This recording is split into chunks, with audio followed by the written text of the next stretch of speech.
Hello everybody, welcome to round 2 of the Crew Chief GT3 Masters, the 6th iteration. Today round 2 comes from Suzuka after an enthralling, enthralling round 1, kind of wrapped up really by Amedeo De Casa and Bram Deprataire last week. Teammates took the 1-2 back at the Circuit of the Americas. If you haven't seen that race already, then hop on over to our YouTube channel.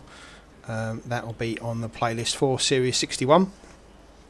And to all the people in chat, hello, good morning, good evening, and good luck indeed. A lot of the drivers in the chat there as well before qualifying gets underway. We're still in practice at the moment. I'm just about to move through to qualifying very shortly. The guys are currently going through their driver briefing to make sure they all know where to go, what to do and who to tell it to. So while we're doing that, let's see if we can have a look at the positions in the team championship. Let's have a look if we can get some of this junk off the screen. There we go. So in first position, as I say, winner last week, Amedeo De Casa got all the cherries up, fastest lap, and indeed the pole position where he gets the extra 10 points. So the full 110 for Amedeo. Bram Deprataire there in second, 96. David Dhoore for Intense Racing, 82. Max Beyer for the Grizzly team in the Grizzly Nissan, 75 points. Ralf Arella, team 77, sits there on 69. Cliff Bulcke, Intense Racing, David Dhoore's teammate and indeed winner of season 5, sits there in 6th place on 67. Jack Camaletto, you can see there in 7th with 59. The only driver for Paradigm Shift last time out, as teammate Radek Pavlicek had different duties at the F1 race at Monza during that weekend. Radek should be in this week, so that'll be a big boost to the Paradigm Shift boys. Sander Hoynsey there, you can see, otherwise known as Wacky Teddy, sits there in 8th place. Good race for him last week on 55.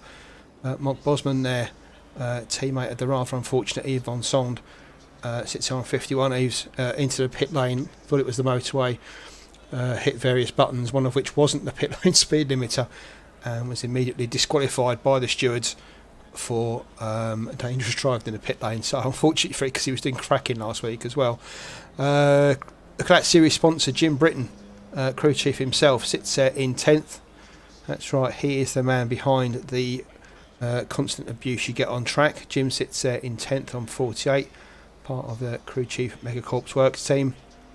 Along with James Mead, another non-finisher last week after his wheel took a turn for the worst and actually nearly broke his wrist as the force feedback spun back on him, as the whether it disconnected or whatever failed on it, and poor James literally moved his hand just in time before the wheel made his wrist into something akin to a jelly. But James, I've seen him practice service back this week as quick as ever. One of the top 3, the top 3 in the 150. In fact, a lot of the top drivers actually, I think it went down to about the top 6 in practice in the 159s. But interestingly, from about 4 down to 15, all within a second each other, which around a 2-minute lap is pretty impressive. So we look forward to seeing that. A few admin things today. Jazz Forsberg, for personal reasons, has withdrawn from the series, so unfortunately Jazz will not be taking part in this series. We do have a new visitor with us today, Sanyo Alpha, absent from round 1, but as you remember, competed in the GT3 Masters 5. So Sanyo's back with us tonight. Marvin Mackenberg also out for personal reasons this evening, after a really good race last week in 11th. You'll see him there 45th in the championship. I'm sure we'll see some other absentees as we go through the evening. Currently we have 42 in the server, which, well, considering was 44 originally, in fact one's just dropped out, I'm sure they'll be back. 42 in the server and only 44 registered drivers, so taking Jazz and Marvin into consideration, everybody present for tonight, which is great. And as they are aware, there is a random draw at the end of the season for those drivers that have taken part and finished in 6 of the 7 races for a Moser wheelbase and indeed steering wheel, so that's why the grids are full, I should imagine, just to make sure they're in that random draw at the end of the season. Indeed, a fantastic turnout for all those guys to be there, and we look forward to a good race. Anyway, while we're looking at that, let's see if we can find the team positions. One moment. There we go.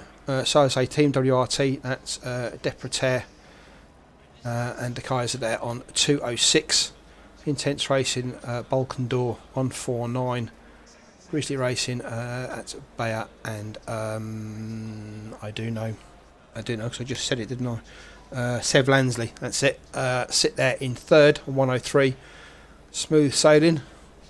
Those are the two Bentley boys, I believe. That's right, of Christian Gruer and Marvin Mackenberg. Unfortunately, I say Marvin not here tonight, so the guys will be allowed to drop one round in the scoring as well as for the wheelbase draw. So they are allowed to miss one race. So hopefully Marvin will be back with us in a fortnight's time for round 3. Team 77 there, Arella and Fillingham on 79. And good to see RRL Motorsports here in 6th place. Horvath and Santiago Carew there in 6th. I say Paradigm Shift. Pavlicek not there at the Circuit of Americas last week, or sorry, a fortnight ago. So it's 59 points, belonging to Jack Camaletto. But expect to see those two guys climbing the team charts as well. So that's your team championship.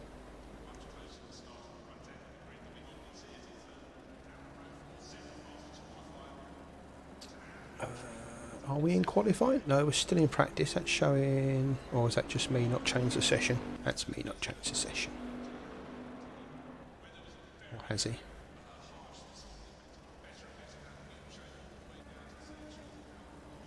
30 seconds of free practice to go. There we go. So ignore the race labs overlay that's saying there's 70 minutes to go. That's not the case at all. 19 seconds, and we'll be into qualifying for real, homeboy.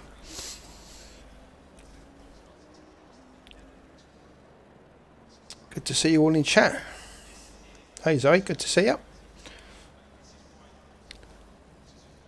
Zoe is Simon Fillingham's other half, racing on their anniversary. Wow, well, there's an understanding lady for you. Thanks, Zoe, from everybody. I'm sure he appreciates it as much as we do. Fair play. And yeah, as Rude Cliff Martin says, congratulations on your anniversary. How many years? Or is it months? Is that how long you can put up with him for? So 3 minutes wait time on the serve you can see there before we move into qualifying.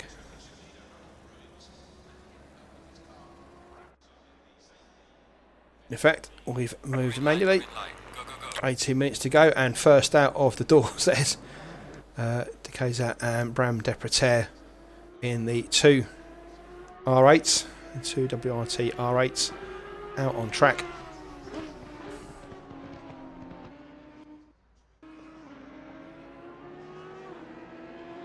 And we'll move over to the first qualifying. In fact, let's get a view of Suzuka. For those of you that don't know it, you should do by now, but if you don't, we'll go for a lap with Dakota. In fact, let's get a different camera angle. That's a bit easier, isn't it? So on his out lap here, you can see, ooh, and an unusual warm-up mistake there from Amadeo.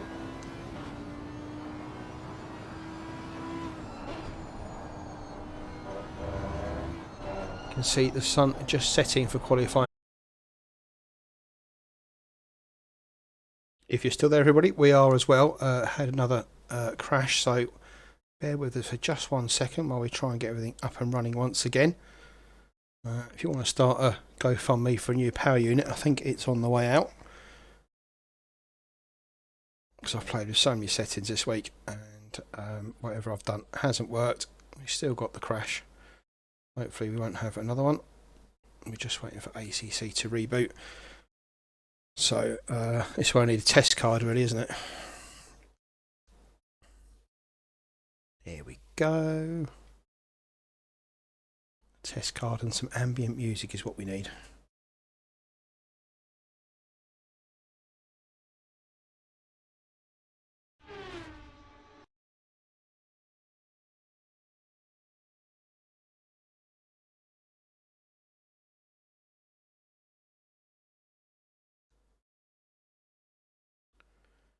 And back in we go. So again, apologies.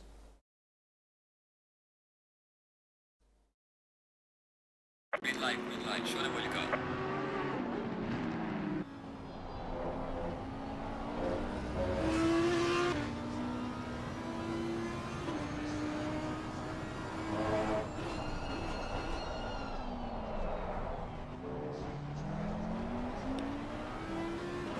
Slightly more better, doesn't it? Just get my screen sorted out. 45 different apps and everything I have to run.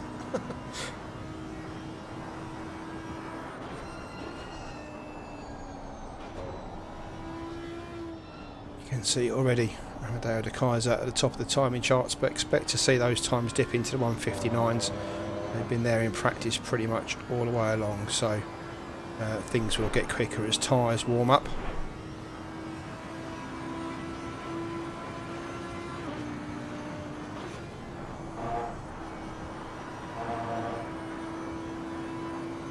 Quickest in sector 3, Max Beyer in 4th place there, so obviously quickest in sectors 1 and 2. There, the Kaiser.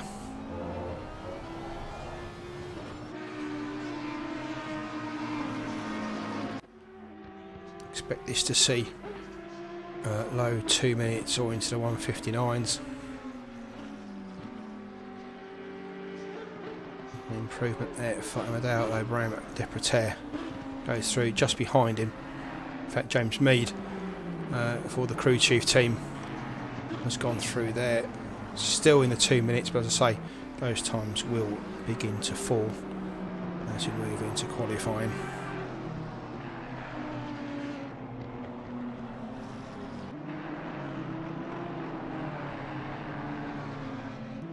Not sure if it's our Race Labs overlay that's causing the issues. As you can see at the top there, the qualifying timing isn't quite working, so it could well be that.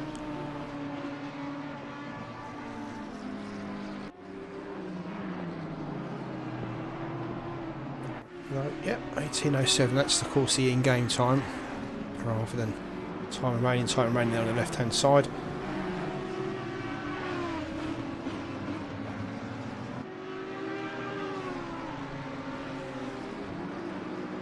He's on track on a quick one at the moment. Max Beyer 3.5 tenths up. Currently sat 2 minutes 8.2. So currently 4 tenths up is Max.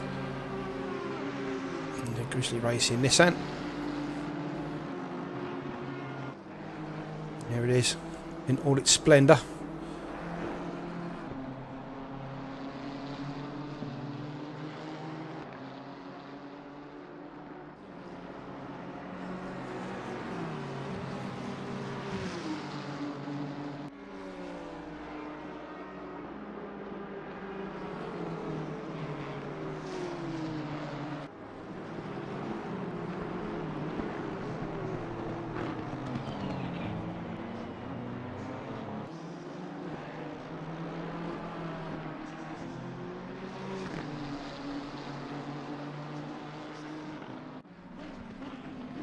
So a mistake for Max puts him down.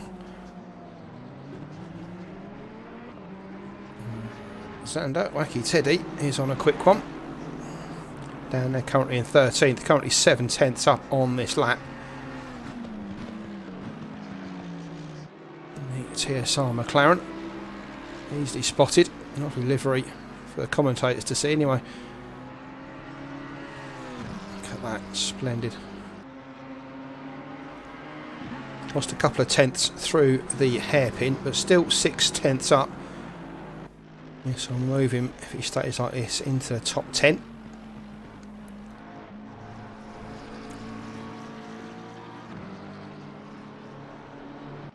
He keeps it legal as well, of course. As you can see, he's warming his tyres up, so my guess is this lap is not legal.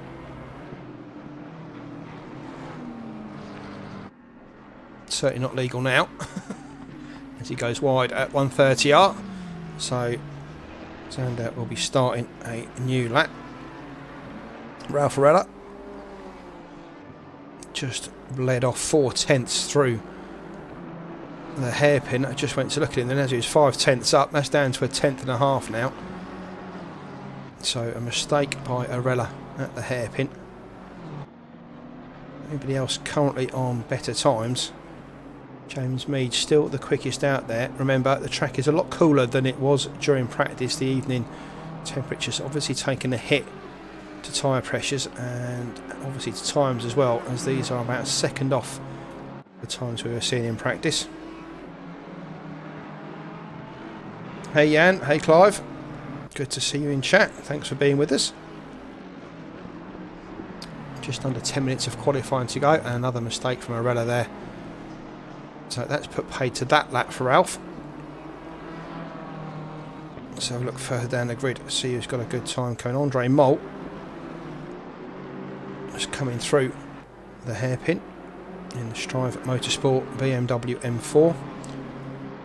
Andre currently 7/10 up on this lap, so this will put him in a 2:01s if he can keep this going.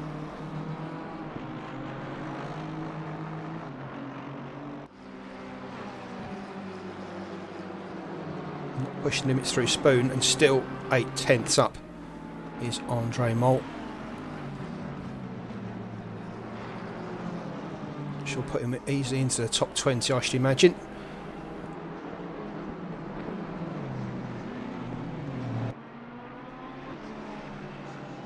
Andre goes through the chicane, just bites the curb as he comes out. Again, start finish straight. Lost a couple of tenths through there. So 4/10, this all should put him puts him P24 as a load of other people start improving as well now. Marvin Mackenberg is in the server, that's good to see. Well done, Marvin. So 43 out of 44 drivers in, that's good to see. Of course, Senio Alpha is in there as well. At the expense of Jazz Forsberg, so we're missing one driver. Again, let's go and see if there's anyone on a quick one. Cliff Bulk's on a, well, Cliff Bulk's just gone through on a quick one actually for the Intense Racing team. Goes P1, 2 minutes 1:85, so just outside the 1:59s for Cliff Bulk, but last season's champion, showing exactly what he's made of. Still in provisional pole position for Cliff Bulk. Ian Paskin in the Davidoff Golf McLaren TSR Transatlantic Sim Racing. 6/10 up again. Another driver losing 2/10 off his best through the hairpin.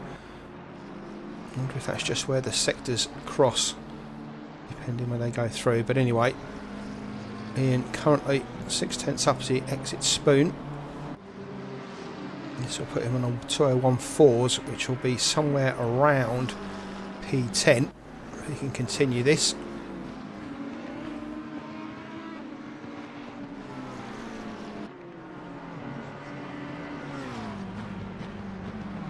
Grizzly guys just putting off that, off the racing line.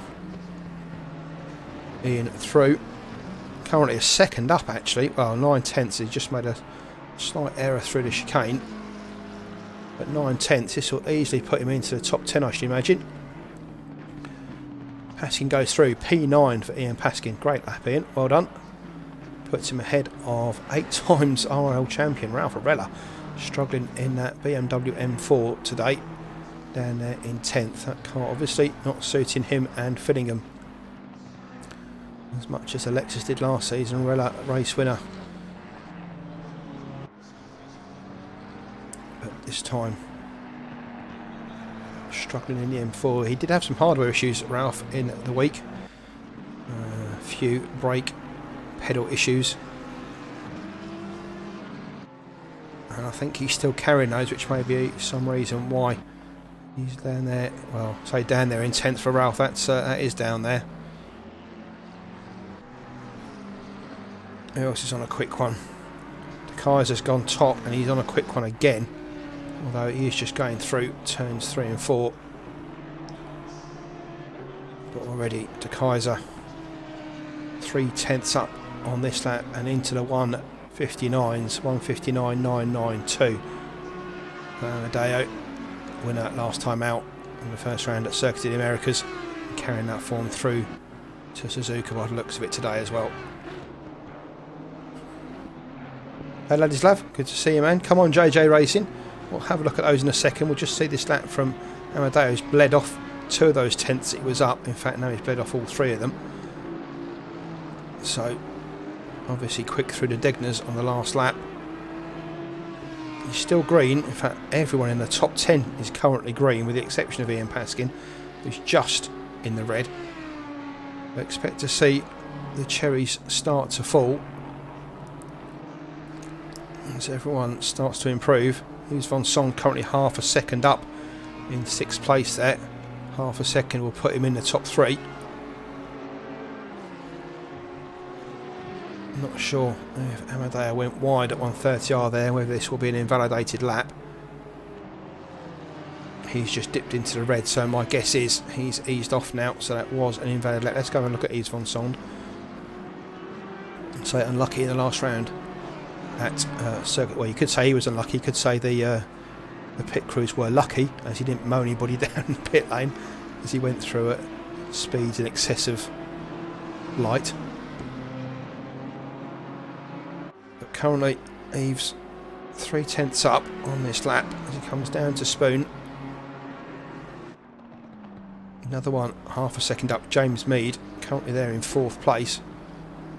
James can keep that going. That'll be challenging for P2. Hughes von Song currently time bleeding off. He's now just 1/10 up.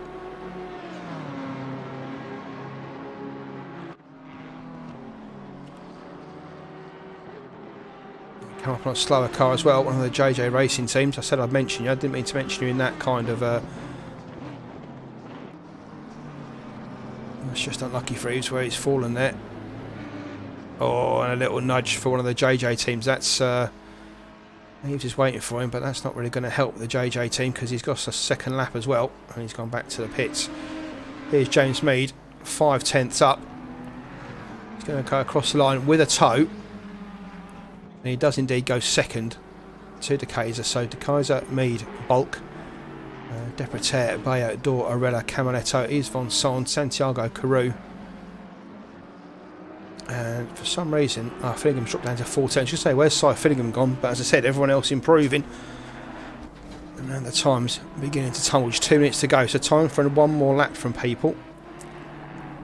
No in the top 5 currently on a time. James Mead here is still a 10th down on his best. If we look there, further down the field, Lars Ehrlich goes through. He's just improved up to 31st.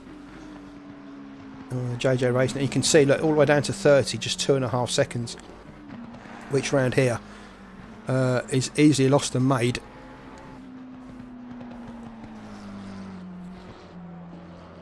So P31 for Lars. Timo Siska, and the OnlyFans team, currently a second up on his best, but he'll need to improve. Currently 5 seconds off the pace. If he keeps this up, this will push him into P35 along with Peter Naziba. So Timo looking to improve here, but I say over a second up. As, he looks like he's got a clear track ahead of him as well, so no traffic issues here for Timo. With the top guys, De Keyser, Mead, currently a 10th up on their best, so I'll drop to them in a second. Cy Fillingham half a second up on his lap. David Dhoore a couple of tenths, although he just seems to have lost. I think he's gone across the line, goes 7th. Timo Siska here taking the shortest route to the start finish line. Going to improve. He does, goes 32nd. Nice lap from him. Cliff Bulcke now the only one really up, and he's just started a lap, so he'll still get this one in. Deprataire and De Keyser are in the pit, so no improvement from those. Horvath currently on a lap, a couple of tenths up. I say as is Dhoore just behind him, or just in front of him. Where is David Dhoore? He's just going through the Degners, so Horvath ahead of him, a couple of tenths up.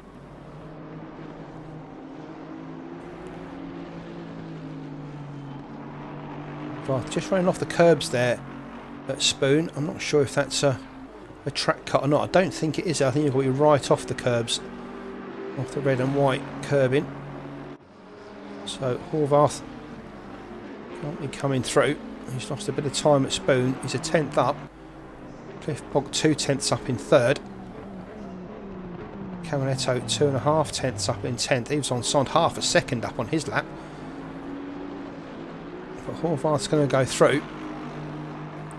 He's going to improve, but not by much. In fact, he's virtually on the cusp here of going red and green. So if Horvath does improve, there won't be much there for him.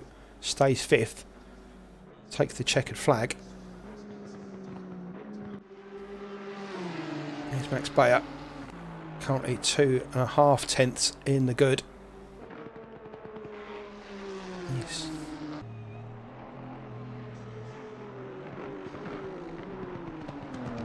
Yeah, I think the race labs is playing up because obviously his best time isn't at 1:59.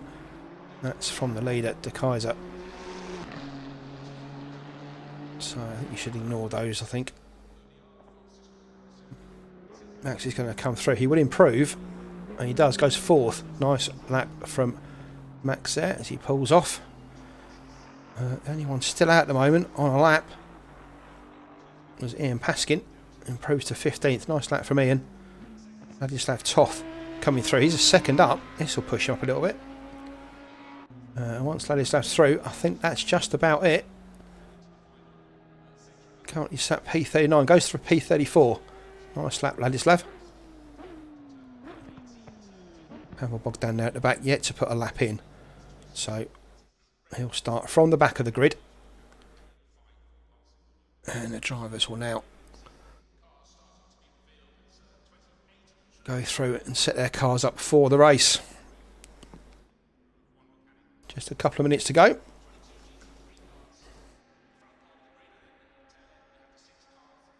I know, Clive. Exciting stuff, huh?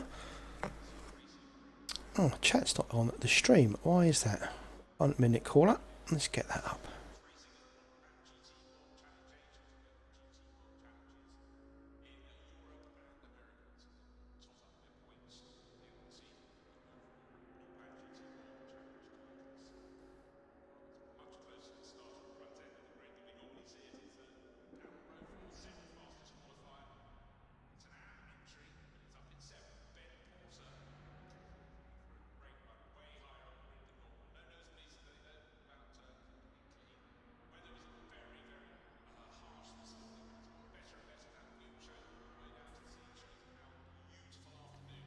We'll get there. We'll get there.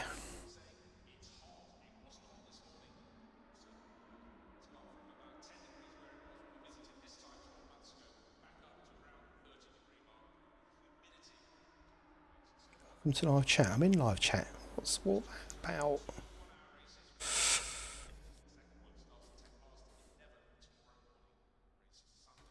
There we go. It works. Can't see the rest of the chat, but we can see this one.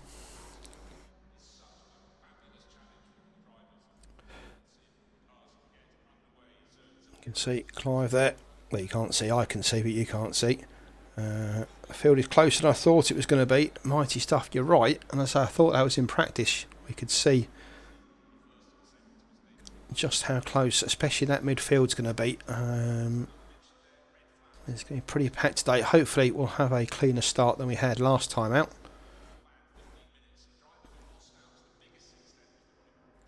I struggled a bit on the last time, struggling to get the start-finish line. In fact, as a slow starter caused an absolute pile-up on lap 1. Didn't affect the leaders, they were away and through, but it did affect a lot of the midfield.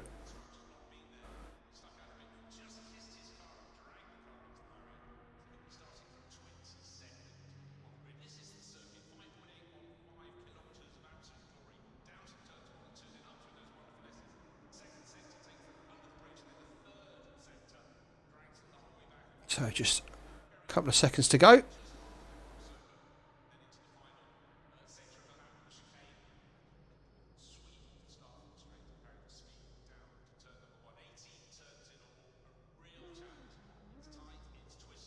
There we go, it'll start their warm-up lap.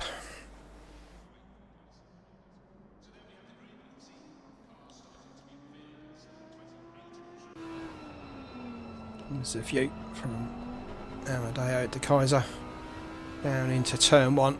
Big sweeping right-hander. Hold on to your teeth through there as you go through and see how much you can hold into turn 2 without running too wide, as that constantly tightens up through there. There's a view from David Dhoore and Aston Martin. Bram Deprataire just ahead of him. Max Beyer in that big old Nissan. Looks huge, doesn't it, that skyline? Up there in 4th place, Cliff Bulcke in 3rd. James Mead cracking that from him there in 2nd. Let's hope he can last the race today. And de Kaiser, I think, not going to have all his own weight. Him and teammate Bram Deprataire literally ran off with the race after instance from a few of the people behind them. It really was theirs to lose and they didn't. So Circuit of the Americas was certainly a race for those two, but James Mead, I should imagine Cliff Bulcke as well, will be taking the fight to them here at Suzuka along with all the others as well. Max Beyer being particularly quick in qualifying in that Nissan, so expect a good performance from him. Here come the cars in their beautiful liveries. There's David Dhoore there. Further back, have a look at Ralf Arella. With the yellow flashes, you can see him there just behind Cy Fillingham's car. Fillingham in the first 77 car with the pink flashes. Arella, you can see there with the stars along the side of his car. His front door showing his 8 titles with RRL. He'll have the yellow flashes on his car as he goes through. Yves van Sond just behind him in the I don't know how to call the livery, but it's so striking. It's easy to see on track. It looks fantastic. Come out with that gold and black stripe on the near side or off side of the car, depending which part of the world you're in. That's a lovely livery. He's there down there in 11th. Expect a good strong showing from him.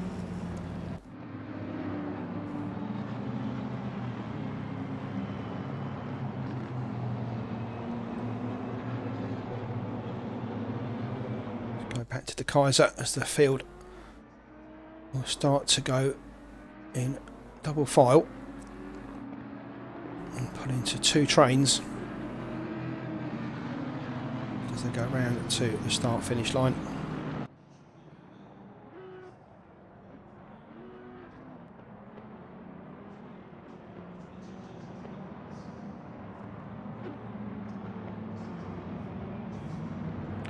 We'll see what it's like from the back of the field.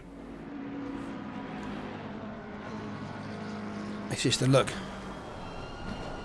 Mr. Babarak Scott right at the back. It's really hard to judge though. Oh, I'll say it's really hard to judge. It's impossible to judge, I think. At the back of the field as the trains start going. But anyway, let's get on to the front guys as they come down the straight. About to start. The start finish line right at the bottom here of the straight. The finish line further up. They've already passed the finish line, but start line just about to be coming on. Green light, give it all you can. There's the green light and they're away. They're going wide at the back. come through. Mead and Deprataire. Sorry, Mead and De Kaiser. De Kaiser takes the line into T1. All good there. Let's have a look further down the field to make sure we haven't. Oh, looks pretty. Oh, there's a spinner there at the back. It's one of the McLarens. Oh, the TSR McLarens are spun round. Was it Paskin? I think it was. There's another one at the back there gone out. Both TSR McLarens look like they're struggling at the back. Nushi, I think that was. It looks like all the others are through. So there's a few place changes at the start. As they come down to a couple of Degners here. You can see it's De Kaiser from Mead, Bulcke, Beyer, Deprataire, Dhoore, Camiletto, Horvath, Arella and Fillingham. Arella already ahead of teammate Simon Fillingham up into 9th. To come down to the hairpin. Expect to see some carbon fibre here on lap 1. The first 20 or so look like they're through. Further down the field, everyone's through there. There's a Grizzly Racing of Sev there all the way down, right down, but it's like everyone's through. There's one person out at the back, that looks like it is Nick Wicklander. So he's gone off at the hairpin, but looks like we've got a nice clean-ish lap 1. And up front, De Kaiser, Mead, Bulcke.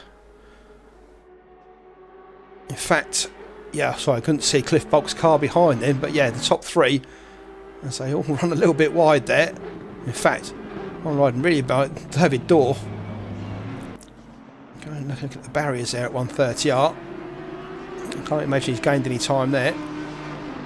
But as they come to the end of lap 1, De Kaiser is going to take the first lead lap from James Mead. Cliff Bulcke 3rd, Max Beyer 4th, Deprataire 5th, Dhoore 6th, Camiletto 7th, Horvath, Arella, Fillingham, is Von Sand, and looks like Mackenberg's falling down the field. What's happened there? Marvin Mackenberg. Did he get caught up in something? In fact, Mackenberg's gone into the pits with Christian Groer. Has the two of those got... Well, the two teammates pulling into the pits. Not quite sure what that's about. Are they making a protest? Who knows? Those two in the pits. So not good for their team performance today.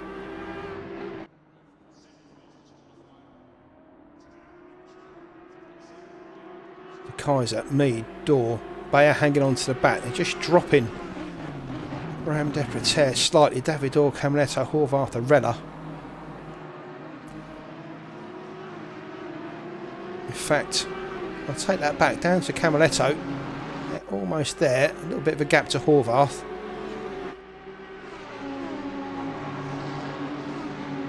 Top 6.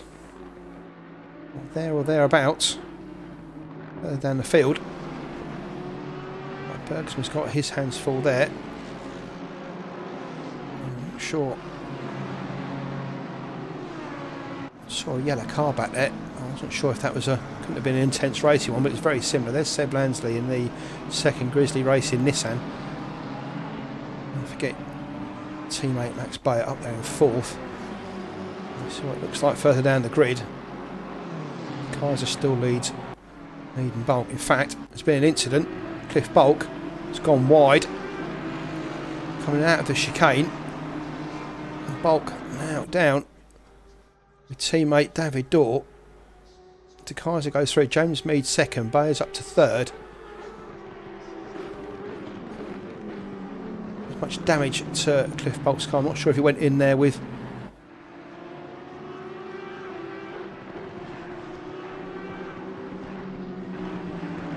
There is a possible contact between him and De Kaiser, although we can't see it there. I think he just outbroke himself into the chicane.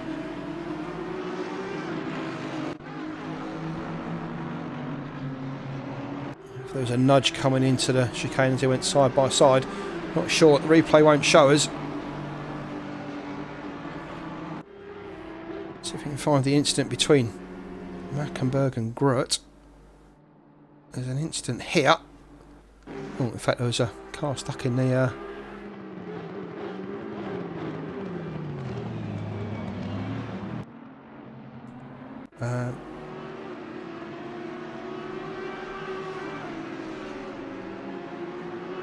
Looks like Max Beyer has had a bit of an incident as well. Max is down to 6th there by the looks of it. So all happening while we're trying to look at things, and Kaiser and Mead away.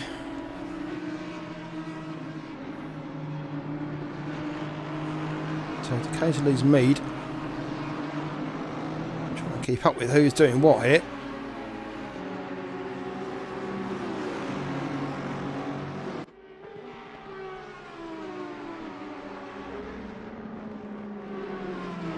Bulcke trying to make his way back up through the field, right on the tail of Bram Deprataire.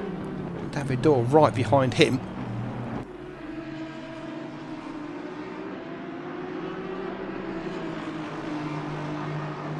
It's gone broad. David Dhoore, as they come down the straight, De Kaiser leads Mead, gap then to Deprataire, Bulcke and Dhoore. That's these three. Through turn 2, up towards the S's. You can see the distance there. The Kaiser and Mead away already. Some 3 seconds ahead of this battle for third.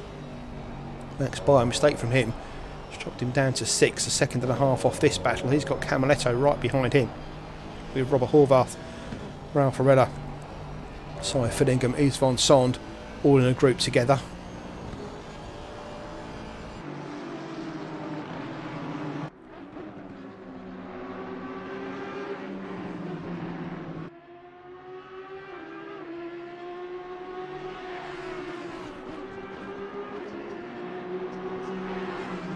Let's go and have a look at that battle further back. This is a battle between Beyer and the Nissan there. There's a few that guys drop a wheel into the dirt. You can see Rob Horvath there in the green URL. Aston Martin chasing down Camaletto's Audi R8. Teammate Pavlicek of Camaletto currently sitting 13th, a couple of seconds off this battle. Horvath is starting to lose touch as Camaletto gets onto the back of Max Beyer, trying to get back up to Dhoore, Bulcke and Deprataire.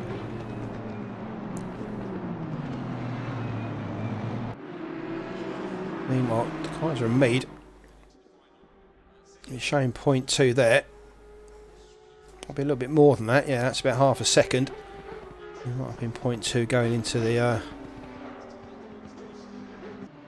chicane, but as it is, oh, mistake from De Kaiser there. It's going to put a bit of mud on his tyres. This is going to be a bit of a handful through this section. James Mead licking his lips here. Oh, as he gets a little bit sideways as well there. Ooh, that tightening right hand up. So mistakes from both of them on this still, I say cold track, but temperature track's now up to 28 degrees, so this is about as good as it's going to get. It's cloudy. There was some rain in a couple of the practice servers this week, but so far it's just overcast. Could be Silverstone, couldn't it? 22 degrees and a bit muggy and a bit mizzly and a bit blur. But it's the other side of the world, in Japan. Same weather though. Still De Kaiser leads Mead. Deprataire still got Bulcke and Dhoore snapping at his heels. You'll just see Max Beyer going through there trying to get that time back. He's dragging Camaletto along. A gap then back to Horvath, Arella, Yves van Sond, Fillingham. And a gap to Pavlicek, who's got Binnersley right behind him in the Tic Tac BMW. There's those two. Gap then back to Punt there in 14th. In the McLaren, Ian Paskin in 15th. In the TSR car, Senio Alpha on his return to GT3 Masters in 16th. Just ahead of Zander, Wacky Teddy in 17th. Bosman in 18th. He's got Phil Clark, Jim Britton, Dusan Magyar in close attendance. Look at these guys.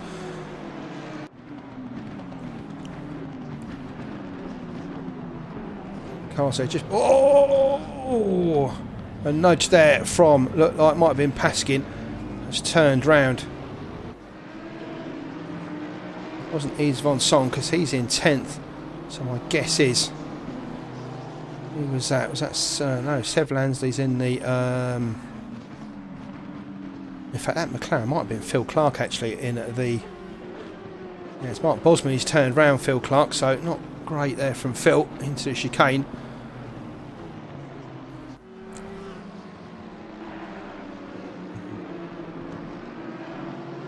Keep seeing that yellow car going through there. I'm not sure, it looks so much like an intense racing car, but I'm guessing it isn't. So those guys are still at the front. Dhoore and Bulcke currently sat 5th and 4th respectively. Further down the field, it's all pretty much spaced out.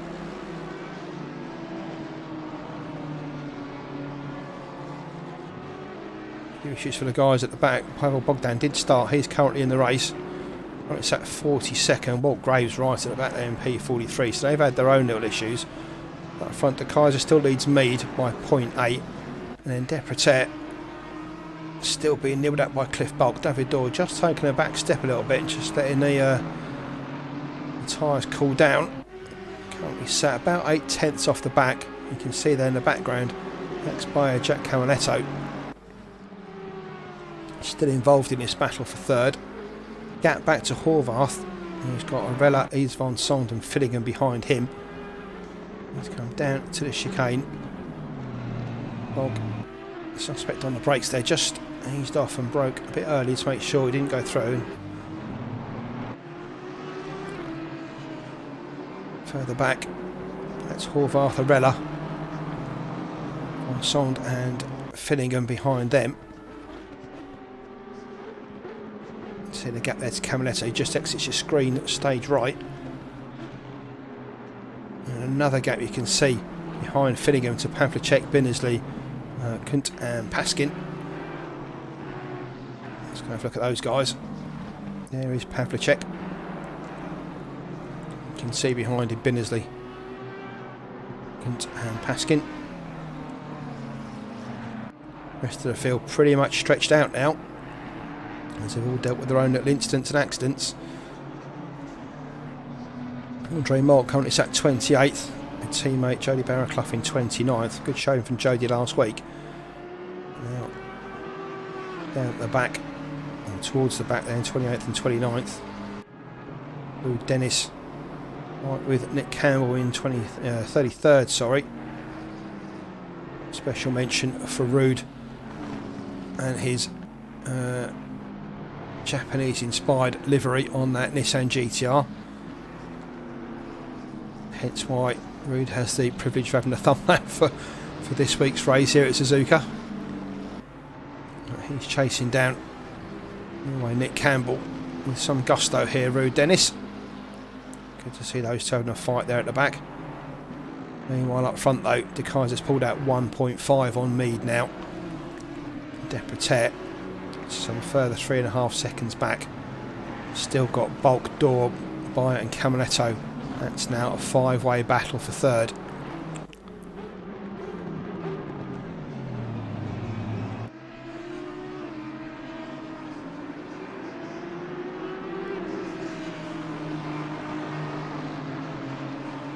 Hey Necro, good to see you in chat. Go 983. Who's 983? That's Sev Lansley. Unfortunately, he's just lost a place to Bergsma.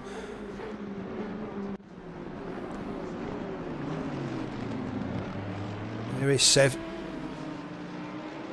Andre Bergsma in that Tic Tac BMW. Teammate of Rick Binnersley, a few places ahead of him.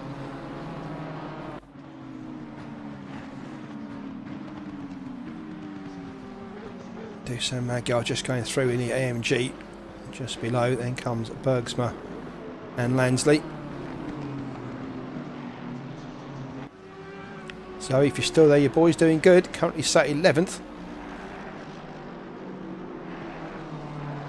And Bergsma now starting to pull a bit of a gap on Sev Lansley. Back in there. Timo Kosonen has just got past Sam Cocaine for a place gain, so Tommy up to P26 in a Ferrari.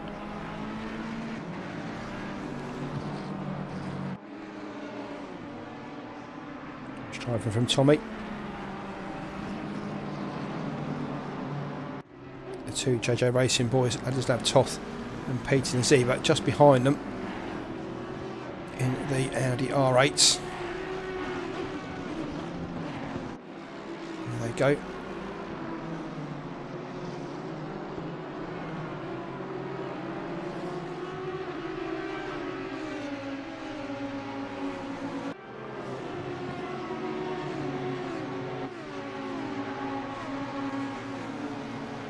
Cliff Bulcke's just put in fastest lap of the race. Currently sits fourth though. In fact, it's all getting a bit close there between Dhoore and Beyer. Look at that, Max Beyer really crawled back on as he tries to get that time back from that mistake. Max Beyer putting David Dhoore under some pressure here. Jack Caminetto, fair play, hanging on to the back as well. So after 8 laps, Adao De Kaiser leads James Mead by 1.8 seconds. That's second back to Bram Deprataire. In fact, no, 3.5 seconds back to Bram Deprataire. Those are not relatives. They are, oh, server. Oh. Seen one too many cars do that over the years. Unfortunately, that was just a server glitch. But that brought back a few memories. Bad ones. So there goes James Mead through the picture. Bram Deprataire goes through. Bulcke, Dhoore, and Beyer and Caminetto carrying through as well.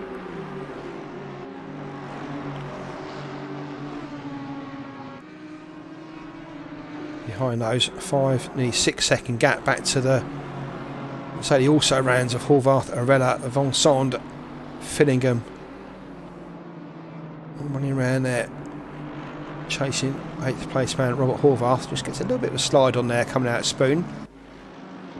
All swallowed up though.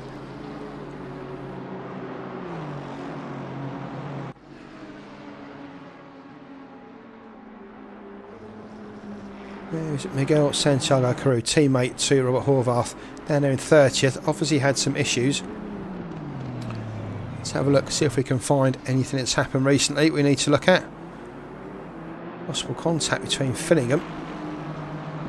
In fact, it was Ralf Arella and it is Von Sond. Let's have a look if it was anything. Oh, that was the server, wasn't it, of course. So let's ignore all that.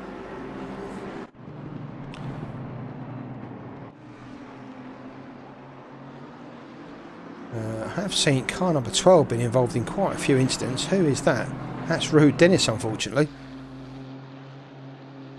What's happened to Rude? Oh, involved in a... Oh, Rude.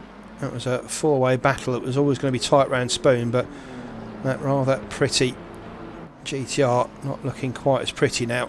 Rude got a little bit of a swipe there on the outside of Spoon and up in the barrier. He continues round.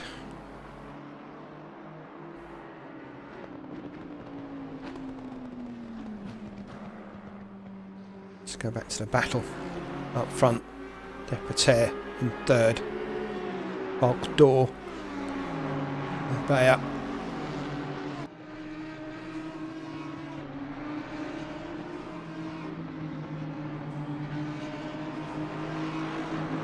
Two-hour race, so a long way to go. Just 20 minutes in. 2 pit stops required.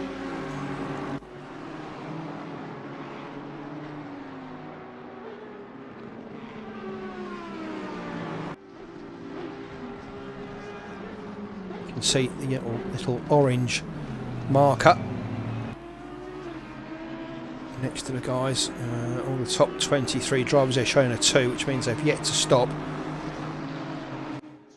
Let's scroll a little bit further down the field. There's Jody Barraclough. In fact, you can see the guys down the bottom there showing a 1. They're the guys that have stopped. Obviously, whether it's for damage or, in fact, there's a car turn around there, 2 cars turn around there. So that's one of the JJ Racing team, just waiting for the other guys to go through. Barraclough chasing down Santiago Caruth. Yeah, back of the field there, gains a few places due to other people's misdemeanours.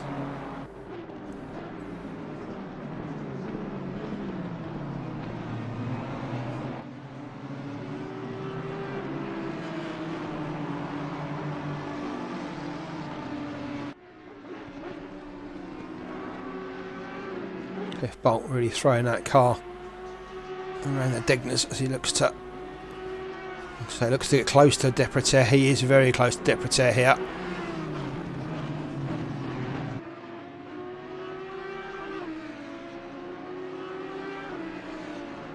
You can see Beyer and Camaletto there as well, waiting for any pieces to drop. 7 seconds back to Horvath in 8th. He's managed to keep Arella and Yves Van Son behind him. Finningham as well. Just a second off the back of those 3.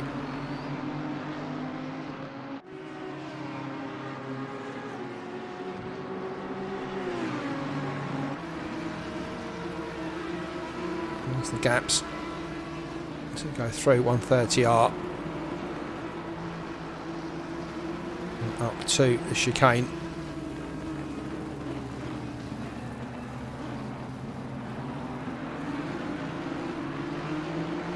Bulcke eating a lot of curb there as he went through.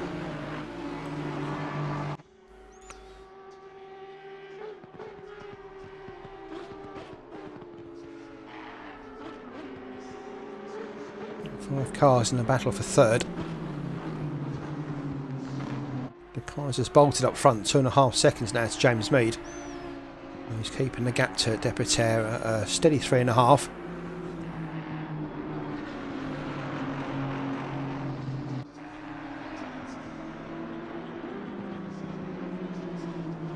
There's quite a bit of lag today, you're right. In chat there, I've seen a few little puffs of dust come up, but there's no car there. So unless they've got some issue with moles here at Suzuka today, so we're not doing exactly what it should be, but hopefully the guys in the race aren't suffering too much.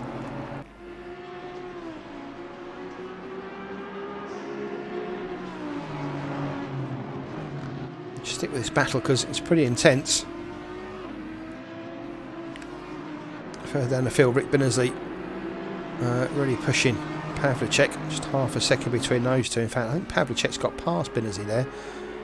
And Pavlicek up to 12th, Binnersley still fighting for that place back though in 13th. Further back, Jim Britton, Mr. Crew Chief, and a good old battle with Sanyo Alpha. Pavlicek and Binnersley. There's those two. These guys have been racing together for a long time, so they'll know each other's moves. Pavlicek respectful through Spoon just in case Binnersley was there. He wasn't, but it was very close.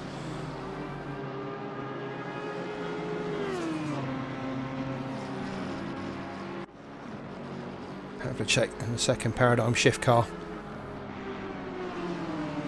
Goes through 130R with Rick Binnersley literally on a tow chain.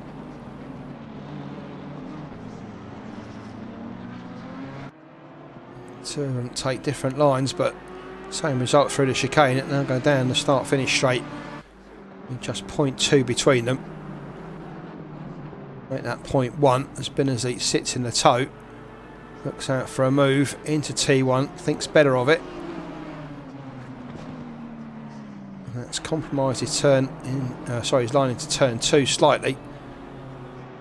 So Pavlicek keeps the position. Binnersley throwing that BMW at him. Every possible turn. Just behind him, you can see. And Kunt there in the McLaren, holding a watching brief on these two.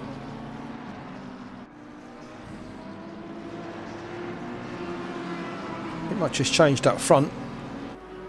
It's as you were for the top 10. In fact, top 11. Fillingham still in that battle there with Van Sand and Arella and Horvath.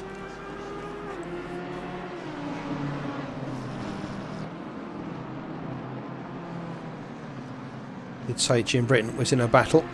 This is his battle with Sanyo Alpha. Stepped in for Jas Forsberg. Sanyo in the McLaren. Car Jim was driving last year, now being repainted. Jim Britton just behind him in P18. Teammate James Mead up there in second currently. But that's those two. Bergsma has got Mark Bosman right behind him. Bergsma, you can see, teammate of Binnesley. Bosman there, teammate of Yves Van Sant.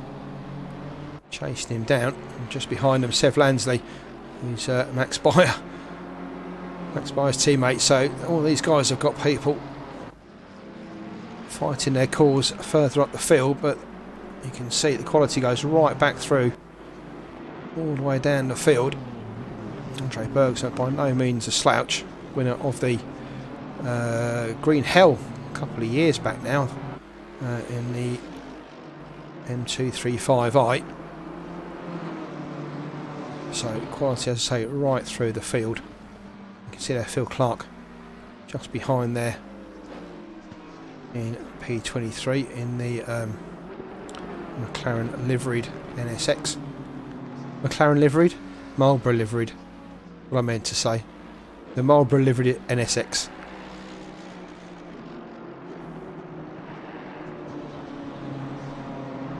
Further down the field, the team pretty much split up.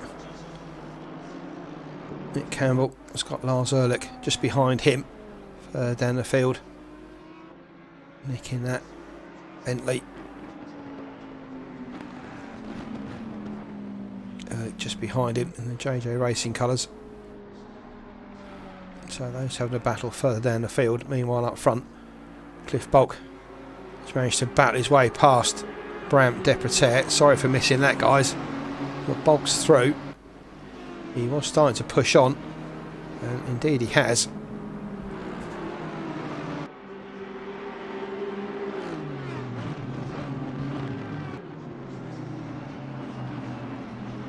So Bulcke takes P3 from Deprataire, Dhoore, Beyer, Camaletto. Gap back to Horvath, Arella, Van Sant and Fillingham. Kaiser's pulled that gap out. James Mead to 2.6 now. Mead has also pulled out another half a second on Bulcke to make it over 4 seconds now between second and third.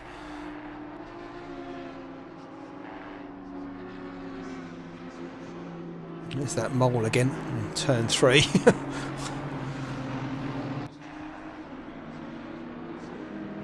Cliff Bulcke, after that error earlier at the chicane where he just missed his braking and had to take the escape road, finds himself now back up to P3 and chasing after James Mead.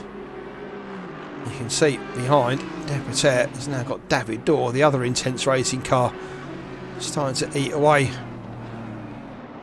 The spoiler of that R8, in fact Deprataire not great out at the second Degner there, and that's allowed Dhoore not given the apex at all by Deprataire. Dhoore had to ease out the back of that, and that just gave Max Beyer a look, and all of a sudden Jack Camaletto's interested.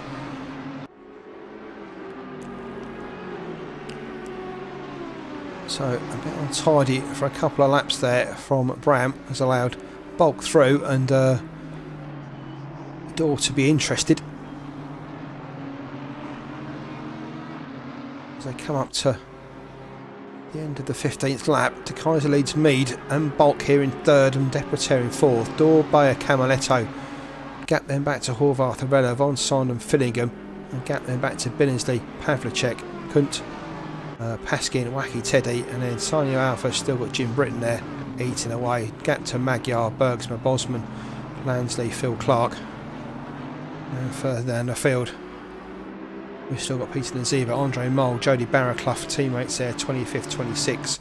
Tommy Kosonen, Nick Campbell, 28th. Ehrlich, Dennis, Timo Siska, Christian Grote not having any luck at all this series. Currently sat there in 32nd after that early pit stop. Him and Marvin Mackenberg into the pits early doors. Well, they have made a stop, so they will jump the field a little bit, but there's quite a gap at the moment between them and the front runners. Gap, what's happened further back here? Christian Grote, by the looks of it, involved in something else. He's just dropped a couple of places. He's there on the flashers. As it looks like Timo Siska's let him through there. Or has it? No, Siska just went really outside there. Christian Grote's Bentley, not with the pace or the turning of Siska's McLaren. Christian Grote looked down the inside into the first part, Spoon, and takes the corner and takes the place. So Grote makes back a place, but yeah, he's back there in P33. Not what he'll be looking at.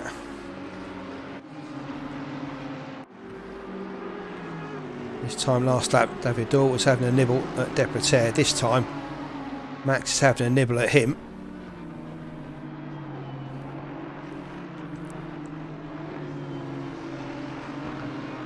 You can see Cliff Bulcke is away and chasing after James Mead. He's already got the gap down to 3 seconds. It was 4.3, remember. That's down to 3 now. James Mead pegged the gap to De Kaiser at 3 seconds as well, so no one's actually getting away here. One pit stop could change all this. Remember, the guys have got to do 2 tonight as well, so this is just part 1 of what will be a 3-part race.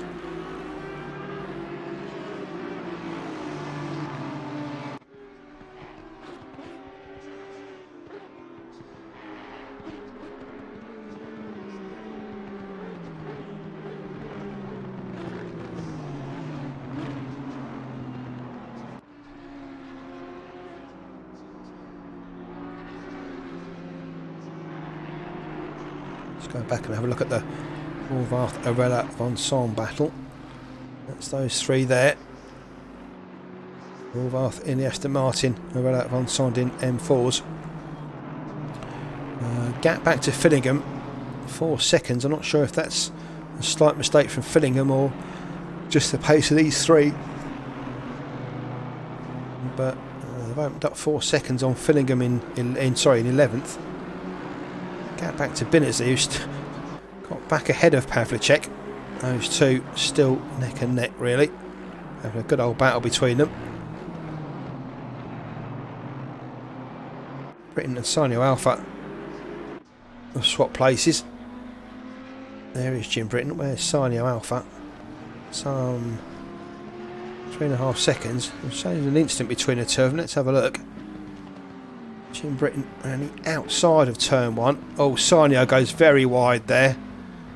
Left Jim no room at all on the outside. I'm not sure how that works, but Jim obviously feels he's not at fault, so he's carried on through. He was side by side, I think. Let's just have another look at that. And we'll go on to the helicam view.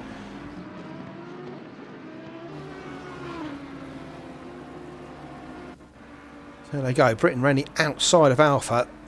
They're side by side there, and Sanyo really not leaving Jim much room at all.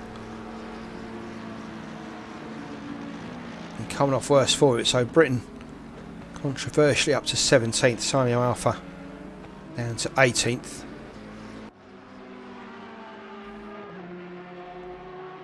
And probably got Jim in his ear, giving him some grief at the same time. That's real cream cake as well, isn't it? Jack Camiletto, first of the front runners into the pits, rolls down pit lane for his first stop 5 minutes before the first real pit window or ideal pit stop time, so almost on the marks. Camiletto in and on the jacks. Let's see how long he stops for him. He's got to take 2 tyre stops today, so he'll be in for 30 seconds. That's going to put him back into the carnage of what will be Bergsman, I think Bergsman and Lansley back there. In fact, he's gone past those. Those two are through. Here's your leader, Amadeo de Kaiser.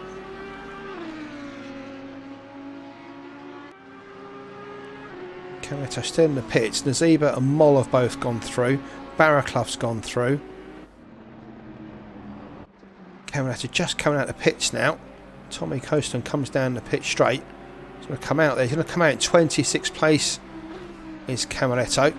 In fact, it's a back marker, I think, ahead of him, who's been lapped.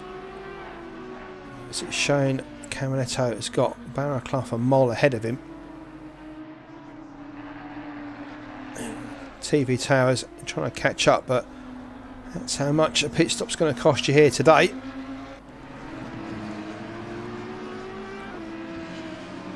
But Jack Cameletto, the first of the front runners to make a pit stop. De Kaiser goes through onto another lap. There's James Mead there in the background, and you can see De Kaiser's got some traffic in front of him.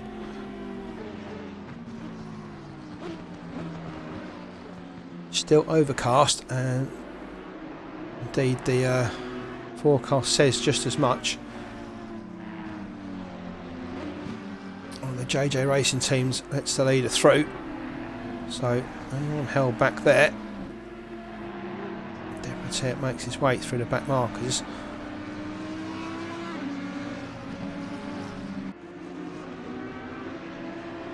Cliff Bulcke got the dig up down to James Mead now to 1.6. He's pulled 2.3 on Deprataire. He's still got Dhoore and Beyer behind him. Obviously Cameletto stopped. That's pushed Horvath up into 7th. He's still got Vanson's got past Arella now. There is Horvath. There is Vanson, and you can see a gap back to Arella. Clean pass by all accounts.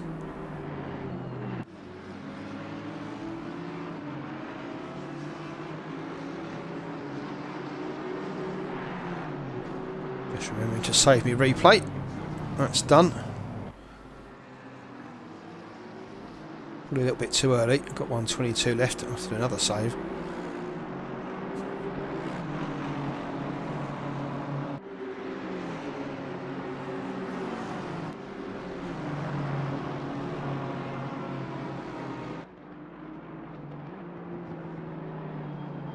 Let's go and find Cliff Bulcke. Gap to 1.4. There is James Mead, just a JJ Racing car between them, who I should imagine Bulcke will dispatch on the straight, and then we'll be able to see James Mead right in front of him. Look at the traffic, goodness me. Mead flashes on the OnlyFans cars to get out of the way. In fact, he lets both Mead. Oh, I thought that was a different car. There's too many blue and white cars here. They're going to go through the S's. Not the greatest time for Bulcke to come across a back marker. In fact, the back marker tries too hard to get out of the way. Runs a little bit wide there, and now he's going to get heaven and earth come down on him. But they're through. De Kaiser, Mead and Bulcke fairly easily. Still got David Dhoore right behind. Beyer's made a little bit of a mistake, because he's currently back on 2 seconds off the back of David Dhoore as he tries to make his way through the traffic. Look at all this lot, oh my goodness. There is Deprataire carrying David Dhoore through. Cameletto made a savvy choice here to come in when he did.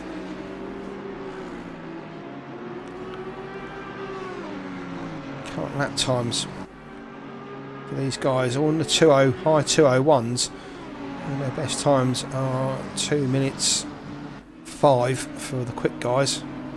Bulcke, the fastest lap of the race so far. Oh, lovely drift from Deprataire through Spoon there. R8 just wanting to overtake him. Bram giving a few flashes as they come up to 130R. Not sure if that was Walt Graves or Nick Campbell in front of him. Bentley rightly taking his line through the chicane. Moves out the way at the second part. It's okay to do that. That's absolutely fine.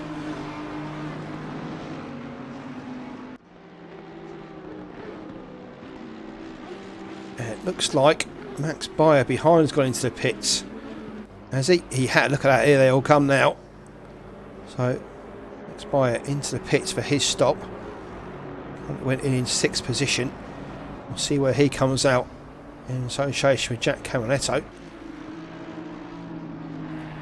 That moves with Bulcke in his zone up there. Deprataire.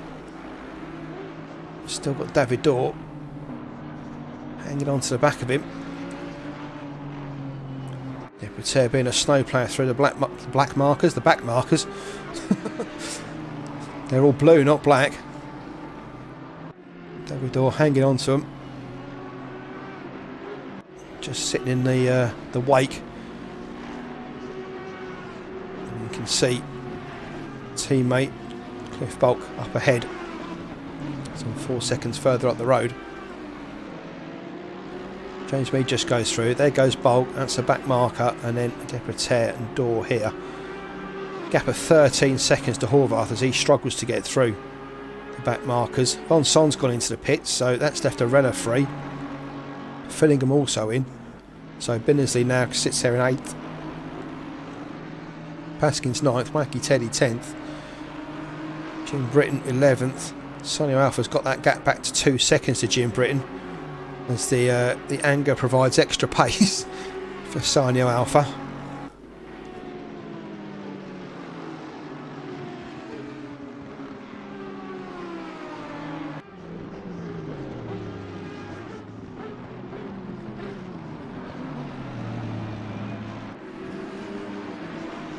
So where did Beyer come out? There is Max Beyer. He's out and away. Where's Camaletto? There's Camaletto just going through. You can see going through the second Degner there. So Max has managed to pull about 6 seconds on Camaletto in the pit stops. There is Jack just going through the hairpin. You can see him in the background there. So that's good from Max. Or bad from Jack. I'm not sure which of the two it is, but whatever it is, Max has had a cracking result there. Let's see how he comes out against the others. David Dhoore in the pits this time. De Kaiser and Mead still go through. As does Cliff Bulcke, who's got that gap down to James Mead to a second now. So there goes De Kaiser. Back marker. And then there's Mead and Bulcke. Wow. Back markers very kind to Cliff Bulcke, as well as its pace as well.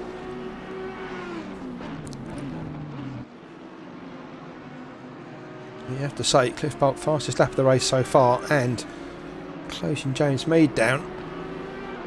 Like Mead's got a problem. He hasn't. That's just the pace of Bulcke. As that Aston Martin really comes into its own as the fuel load goes down. And the tyres start to wear. Aston Martin looks like it's progressing better than the Audi R8 in front of him. Come across more back markers. I'm not sure if that's Christian Grote or Marvin Mackenberg ahead of him. But the gap now down to half a second between Mead and Bulcke. In fact, you can call it next to nothing. Stop and go there, speeding the pit lane for car number 4. That is, I've got a feeling that's Ian Paskin. It is. Ian Paskin's got to stop and go, unfortunately, as Mead comes into the pits for his stop. De Kaiser in as well. And Deprataire just behind in as well. Wow, they're all coming in now. So here we go. This is where the second part of the race starts to kick off. Bulk's gone through, takes the lead. De Kaiser, Mead and Deprataire in the pits. Horvath continues in 5th place along with Arella. Binnersley, Wacky Teddy, Jim Britton, Sanyo Alpha as your top 10. We'll just see where De Kaiser comes out. Well, obviously he'll come out. Well, say obviously he'll come out in the lead. He should come out in the lead. Binnersley goes through into 4th. Wacky Teddy comes into the pit, so he's in. Jim Britton goes through on another lap. Cliff Bulcke past the Bentley. And out into the distance he goes.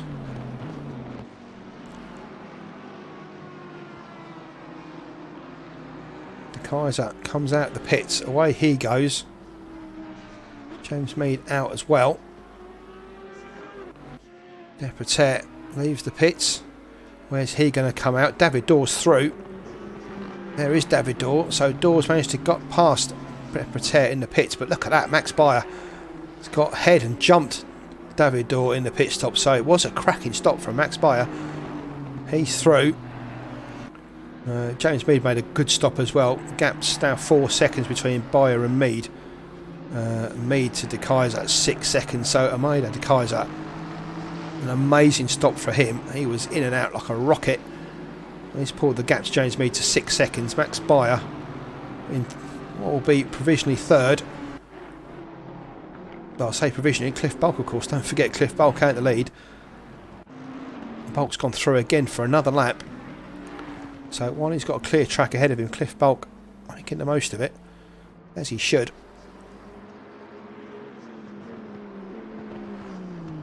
You can see Cliff Bulcke's got 10 seconds of clear track ahead of him. So stays out. Now he's had the pain of the back markers, while the other guys behind will have the same.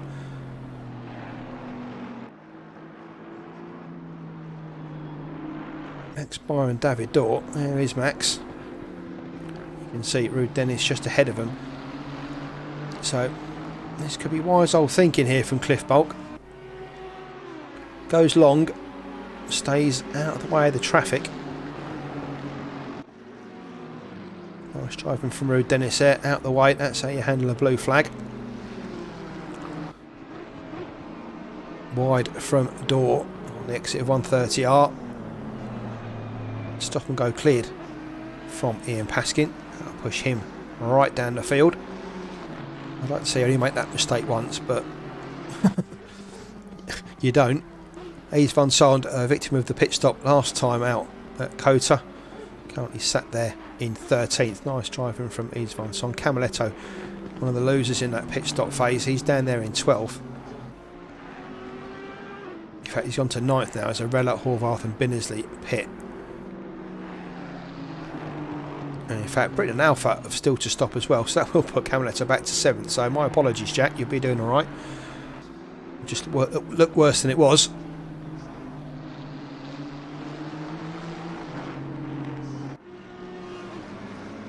So De Keyser effectively leads from James Mead. This is the battle for third with Beyer and Dhoore, and depending on where Bulcke does his pit stop and where he comes out, he could jump James Mead and slot into that gap between De Keyser and Mead. In fact, Bulcke now into the pits, rolls down pit lane for his stop, so keep an eye on that. In 30 seconds time he'll be rolling out again, so we'll have a look at that and see where he comes out. That's where Jim Britton, currently provisional P2, Sanyo Alpha chasing him down in P3. I'm sure they both have different views on that turn 1 incident.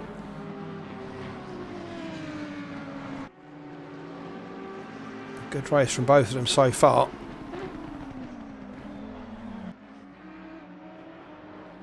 So again, Britton with a clear track. Will he come in this lap?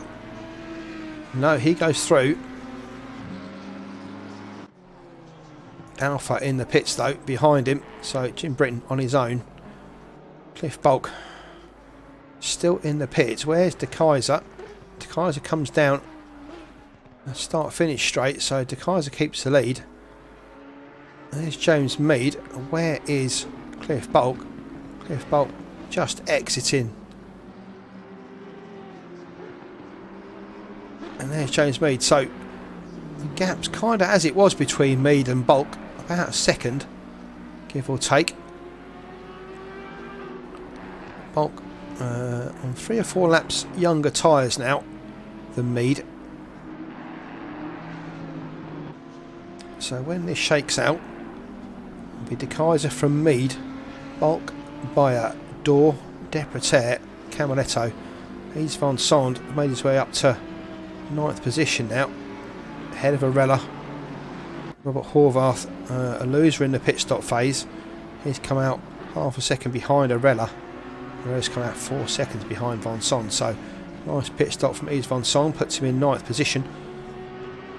Benazzi has managed to get past Pavlicek in the pit stops and gain 2 seconds there.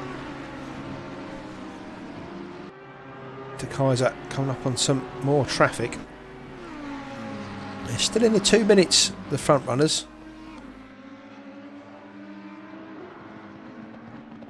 So they're not losing much time behind the back markers here. Just Deprataire and Camaletto in the 2:01 slightly on the last lap round. Van Son's in the 2 minutes as well. So they're not losing much time, these guys at the front. Good blue flag driving from the guys further down the field. Deprataire deep into the chicane there. That's going to cost him half a second. Sorry, not Deprataire, De Kaiser. Come on, get with it. He goes through. Jim Britton still through and driving the R8 while he's still got a clear track. Jim Britton 6.5 seconds ahead of Amadeo De Kaiser, crew chief, Mega Corps work team out there in front, yet to stop. Cars has to make 2 tyre stops today in this 2-hour race. Jim Britton, the only driver currently in the top 23, yet to stop. But like I said, in a normal race, it's only 53 minutes in. He wouldn't really stop until about now anyway. Those tyres still with plenty of grip. There is De Kaiser in the background there. So Britton making the most of it. Get a bit of TV time for the crew chief software. But if you haven't got the Kiara Sim Race and you haven't got the crew chief, why not? And if you haven't, hop on over to thecrewchief.org. You can download the crew chief software, and you really shouldn't be without it. Whatever sim you drive, optimised for many of the driving simulations out there, and really does aid you in so many different ways. Really great piece of software, designed and built by Jim Britton here himself, sponsor of GT3 Masters 6 along with RR Leagues, and an anonymous sponsor, semi-anonymous sponsor, who have contributed to those prizes that we described earlier. So Britton goes through again and takes another lead lap. Kaiser closed him down, I should imagine, as soon as Bram gets behind him. Unless him and James Mead are just seeing if Jim can stay out there and bring De Kaiser back to James Mead. That might be the plan. I should imagine Amadeo will dispatch. That's a bit rude. I was going to say dispatch Jim Britton, but he's currently got last lap round. Jim was on a 2:02.7. De Kaiser a 2 minutes 2. In fact, fastest lap last time round for Amadeo De Kaiser. So 2.5 seconds quicker than Britton on the last lap. That's the reason why that gap's dropping so quickly. That's no disrespect to Jim. Obviously, his tyres are an hour old. Amadeo's not so much.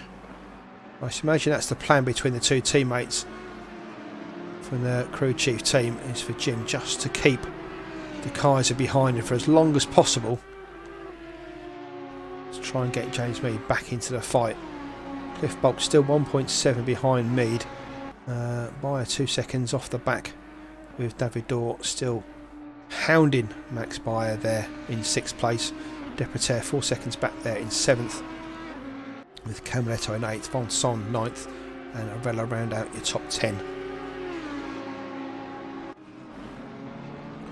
It's all very quiet there in chat. Hope you're all okay. Drive through, track limits 392 Who is that? Max Beyer. Oh my goodness. Still with an hour to go. Max has had 4 track cuts. And that's going to hurt his race badly. That's all I can say. That's going to push him down into the Benesi-Pavlicek battle, if not further back. But that's going to be news for David Dhoore, because David has been stuck to the back of that Nissan since the pit stops. And that's now going to open up for him as Max goes in to serve his drive-through. Must do it within 3 laps, so it doesn't have to be immediate.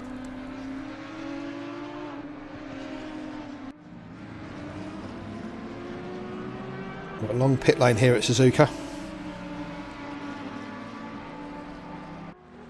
Won't help Max at all, that, obviously. And here comes the De Keyser Jim Britton battle. How long can Jim keep Bram Deprataire behind him? They come up to the hairpin. Deprataire's flying down the inside.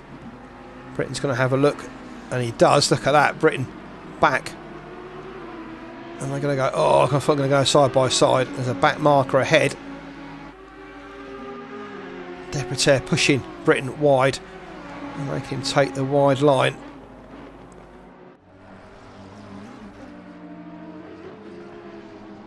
It just really caught Jim at the wrong part of the track there. It's probably one of the best overtaking spots going down to the hairpin. And Amadeo De Keyser picked it out beautifully. Straight down the inside of Jim. Jim tried to do the switchback and come back at him on the other side of the hairpin, but the traction from the R8 ahead of him a little bit better than his.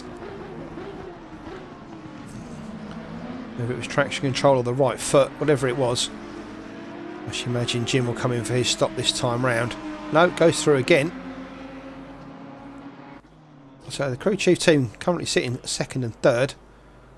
Is he hoping that Bram hits some Amadeo hits some traffic trouble so he can steal that place back, maybe? We'll have to see. Max Beyer in the pits serving his drive-through. See any places he loses there. Dhoore goes through, Deprataire goes through, Camaletto goes through, as Max isn't even halfway down the pit lane yet. Oh goodness. Bonson's going to go through, Arella is going to go through, as is Horvath. And there's a big gap back to Binnersley, so Bayer's going to come out. There goes Binnersley. You can see him at the top of your screen just coming down the start finish straight. Max is going to come out right between Horvath and Binnersley in 11th position. That's Ruud Dennis has been lapped, just going through, allows Max through. So that was costly for Beyer, pushes him down to 11th position from 5th. As the leaders continue to circulate, fairly much spread out at the top 10, apart from Arella and Horvath. Those two still pretty close at the back there.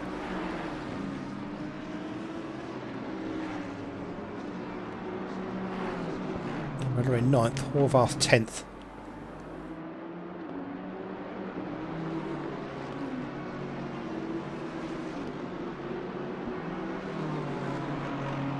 Suppose while it's quieting down a bit, little bit of admin. Don't forget, if you haven't liked the video already and you're watching it, just sneak your mouse or finger down to that thumbs up button. I imagine you're not liking it, but if you're not, give us a thumbs down, or rather just tell us in the comments how we can improve. Or if you're really not liking it, hit the thumbs down twice. That really tells YouTube we're awful.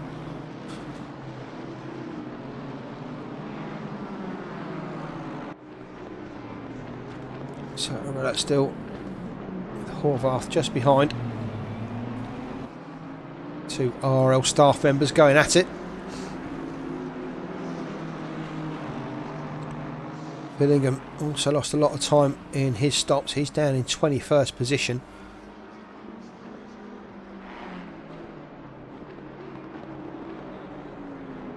So it was an instant for Cliff Bulcke Must be one of the back markers. Let's have a look. Car number 33. Oh, and there's too many. Yeah, Bulcke. Kept it together. Not really sure if that was Bulcke just slipping in front of one of the back markers there, but difficult when there's two of them there and you're trying to cut your way through, and then that's just a racing incident. Fortunately, Bulcke not losing too much time off James Mead through turn 1 and 2. He lives to fight another day.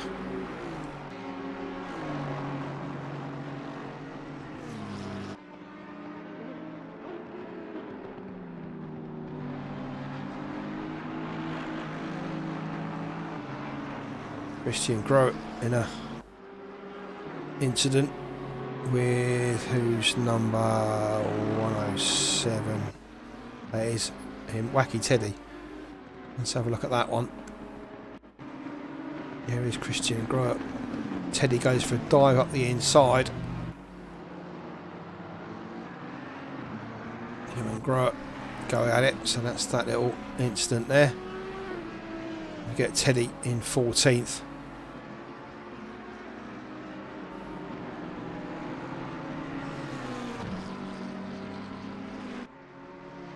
Christian Grote down there in 30th, so that was a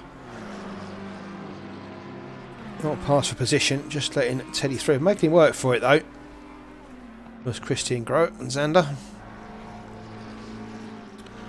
But Zander's through. Oh, wide there through Spoon. Don't do that too many times. You've seen what's happened. It's cost Max Beyer about 6 or 7 places. He's von Sond in the pits. Not quite sure what that's for, but this will be damage, I gather. That's what that must be. So he's going to come to stop. I'm guessing he'll fix the car, put some new tyres on. Incident 22. That must have been an error by himself because there's no incident recorded. So I'm guessing he's had a 130R accident and straight into the pit. So that's going to cost Yves von Son some time.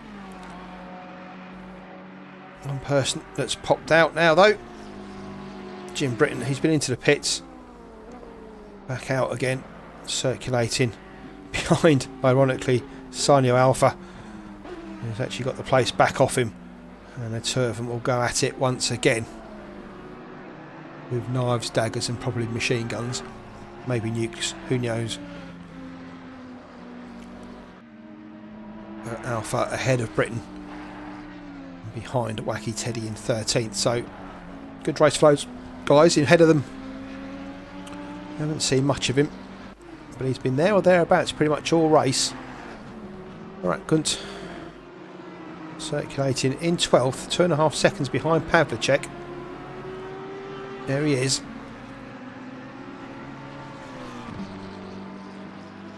Privateer, not in any teams, going around by himself, but put up a good show here today, just outside the top 10 in 12th. And hunting down Pavlicek and Binnersley in the 11th and 10th. Meanwhile, up front, David Dhoore suddenly got interested now in another car. This time it's Deprataire. David Dhore's really had his windscreen full of car today. An interesting race, if nothing else. The Kaiser still leads James Mead by about 8.5 seconds. Mead and Bulcke about a second between them. Gap then of 10 seconds back to this one. This battle between Deprataire and Bulcke as a back marker literally jumps out of the way of these two once again. David Dhoore finding another snowplow to sit behind.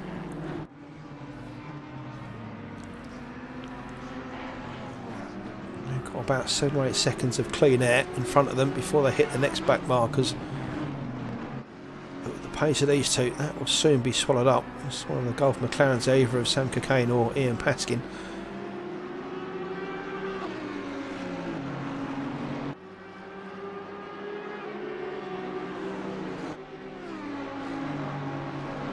Goes Bulcke and Dhoore down towards Spoon.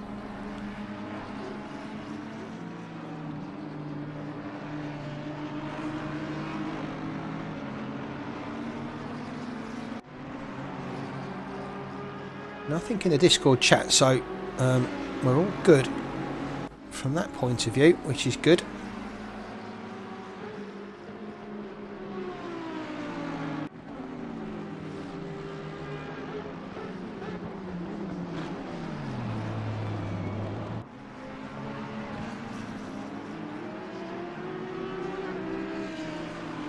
Camaletto up to 6th now, behind David Dhoore. Gap of 12 seconds though. No, sorry, gap of 4 seconds. My bad. There is Camaletto in the background. So Jack finding some real good pace in his second part of the race.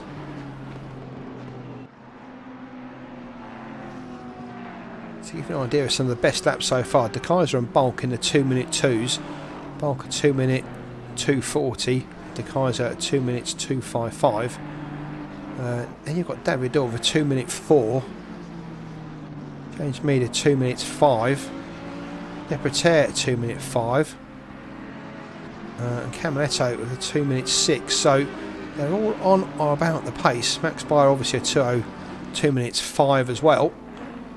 He suffered that drive through, so he's currently down in 9th, trying to make his way back through the field. We've got 9 seconds to make back up on Horvath.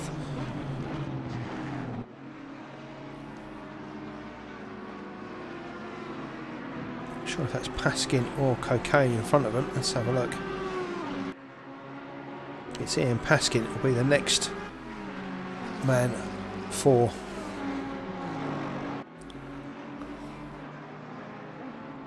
Deprataire and Dhoore to make their way through. He's in a battle there with Tommy Kosonen.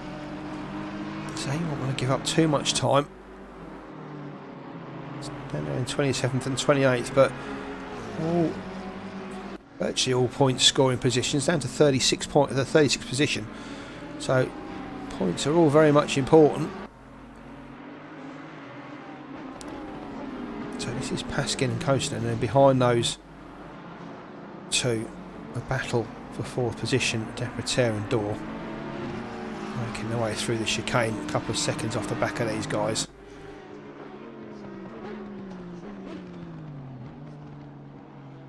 So Kosonen sneaks back into the line ahead of Paskin.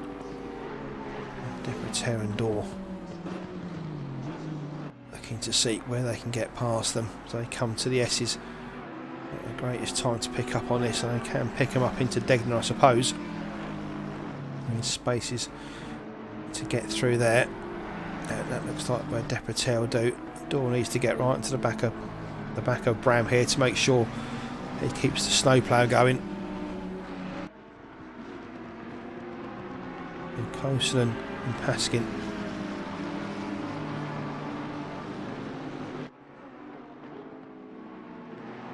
Go through the Degners and then probably let them through. So they go down towards the hairpin. Paskin does move out of the way. Allows Deprataire through.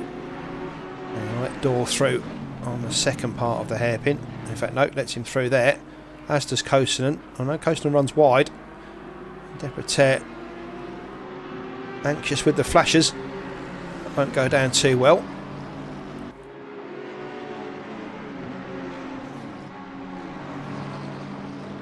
Kosonen goes through. Spoon, and then Deprataire will no doubt take the blue flags up the straight.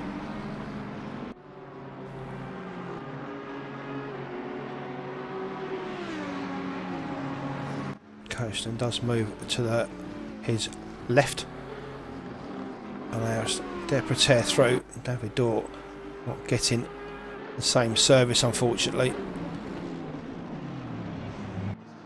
As Dhoore cuts the chicane slightly there to get past one of the back markers, and Kosonen and Paskin continue with their battle down the straight. So that worked out okay. Poor old Jack Camaletto's got those three to go out. There goes Paskin and Kosonen again. Paskin looked down the inside into turn 1. Nice move, Ian Paskin. That's beautiful. Brave but beautiful from Ian Paskin. Nice move on Tommy Kosonen there. And that's a quality pass there for 26th position. Fair play, Ian Paskin. Bergsman's in the pits for his second stop. So you can see now some of the oranges now becoming green to say the pit stop phases have been completed. Just jump to James Mead. He's got Cliff Bulcke now breathing right down his neck. De Keyser stretched the lead out now to 10 seconds on James Mead, as James Mead tries to defend his second place against the flying Cliff Bulcke.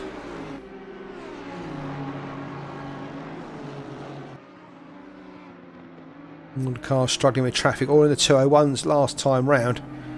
Yeah, apart from Amadeo De Keyser, 2 minutes 6 from Amadeo, so that's why he's pulling out a 10-second lead up front.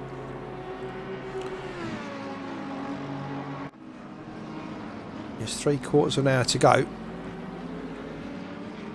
It's a 2-hour race.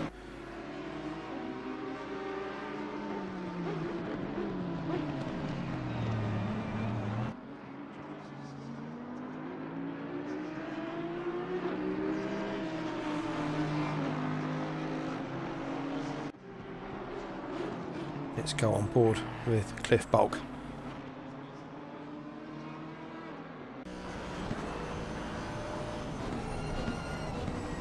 Through turn 1, swing it round through turn 2. Careful not to run too wide. He doesn't. Up towards the S's of 3, 4, feather the throttle through 5. 6 is a lot longer than you think it is. On the gas, around 7. Get on the power as early as you dare without running wide. Cliff Bulcke, just like that, tried to get an advantage coming out of there. So easy to do, and that's cost him a second and a half on James Mead, and just allows Mead a little bit of breathing space now. Commentator's curse strikes again.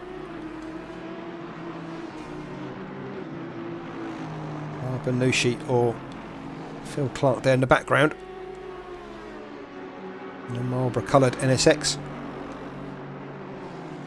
Cliff Bulcke's going to have to try and get back on it again and see if he can make that 2 seconds back to James Mead and challenge again.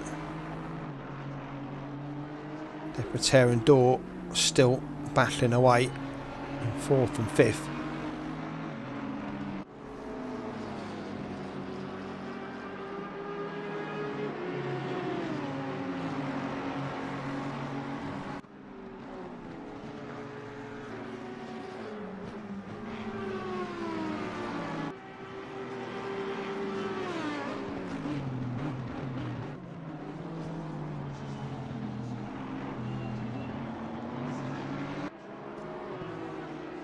WRT sitting 1 and 4. Intense racing 3 and 5. Those two fighting out the championship at the moment at the top. Drive through car number 12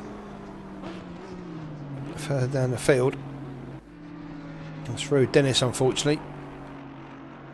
He's got himself a drive through. Still 45 minutes to go, so expect to see a few more of those tonight as the time and the clock winds down.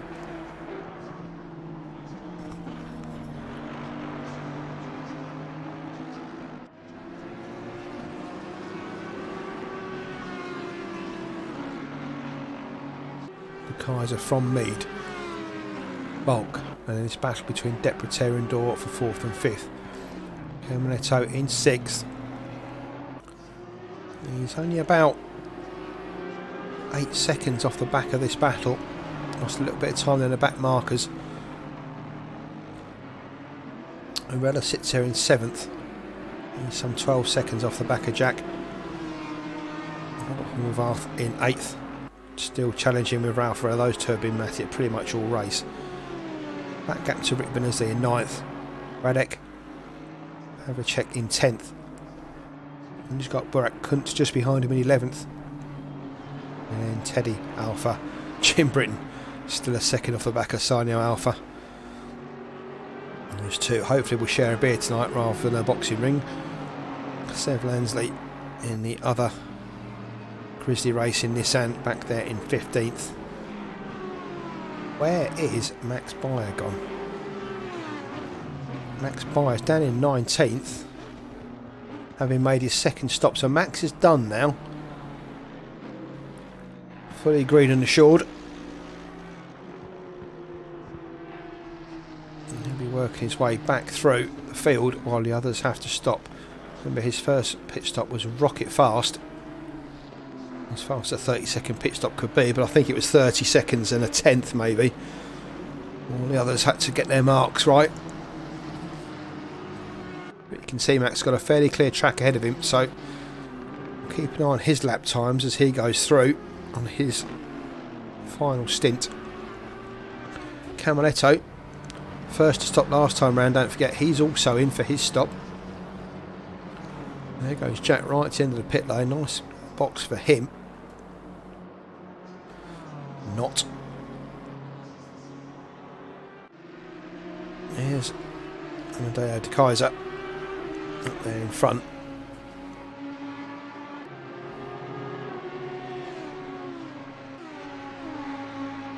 Making his way through the traffic really well tonight, Amedeo.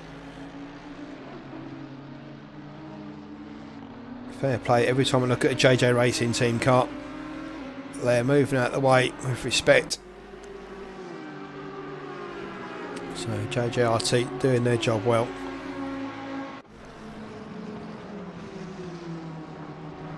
I know Jan was in chat earlier, I'm not sure if you're still there, Jan, but if you are, your boys are doing you proud, mate.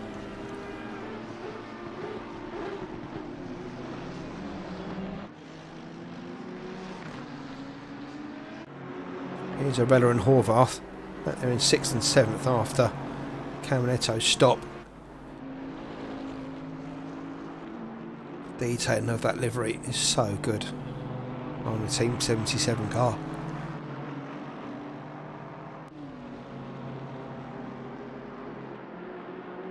Horvath though, it's got all the time in the world to look at it. So he'll know just how good it is because he's been that close to Arella now for some time. If not in front, then behind, as he is now.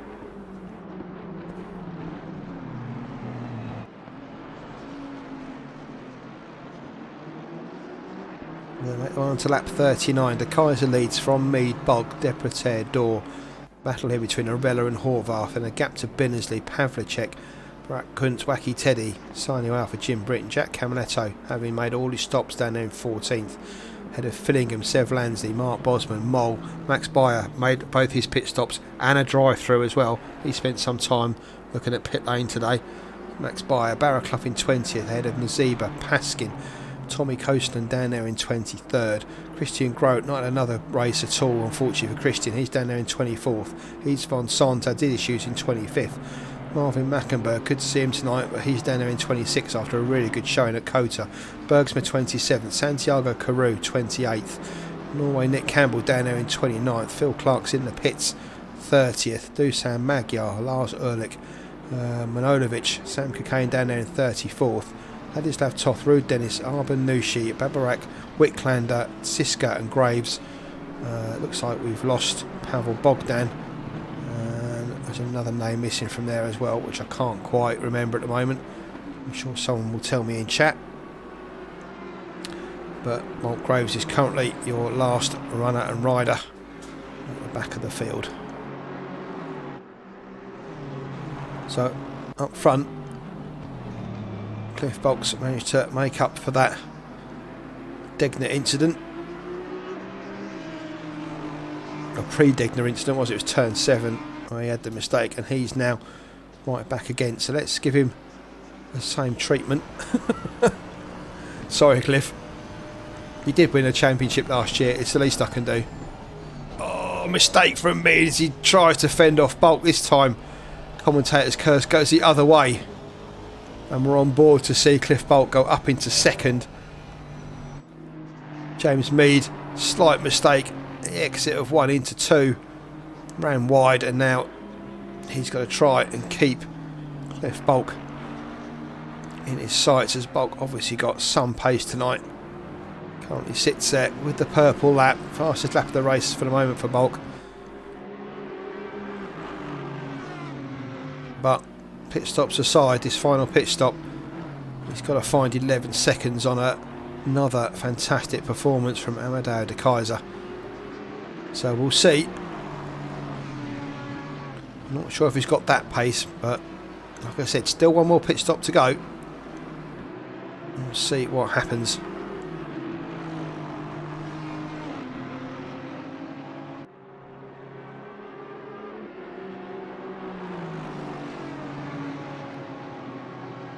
Oh, server again.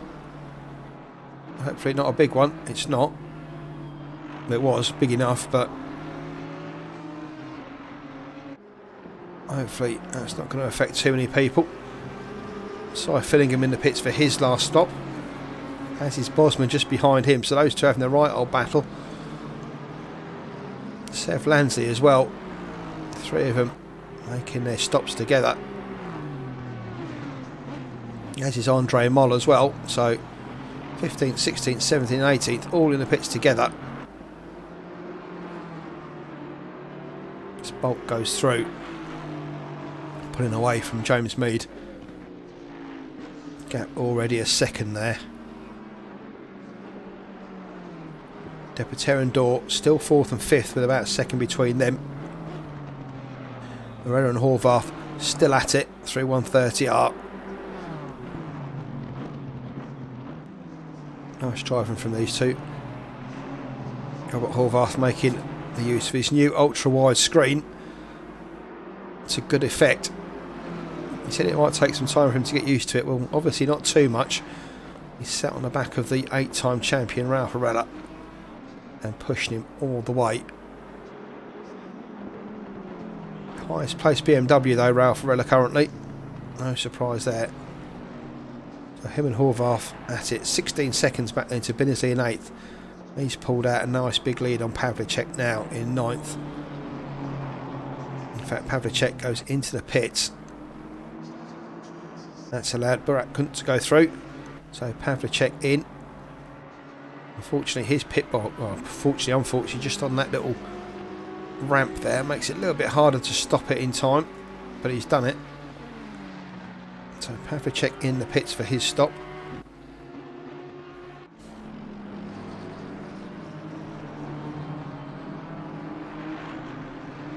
James Mead putting a cracking effort today. Unfortunately, Cliff Bulcke's just been on it, and you do seem to wonder what happened, what would have happened had Bulcke not made that error early on at the chicane. Would have been up there challenging De Kaiser for the win. Still 35 minutes to go, including the pit stop, so it's not all over just yet.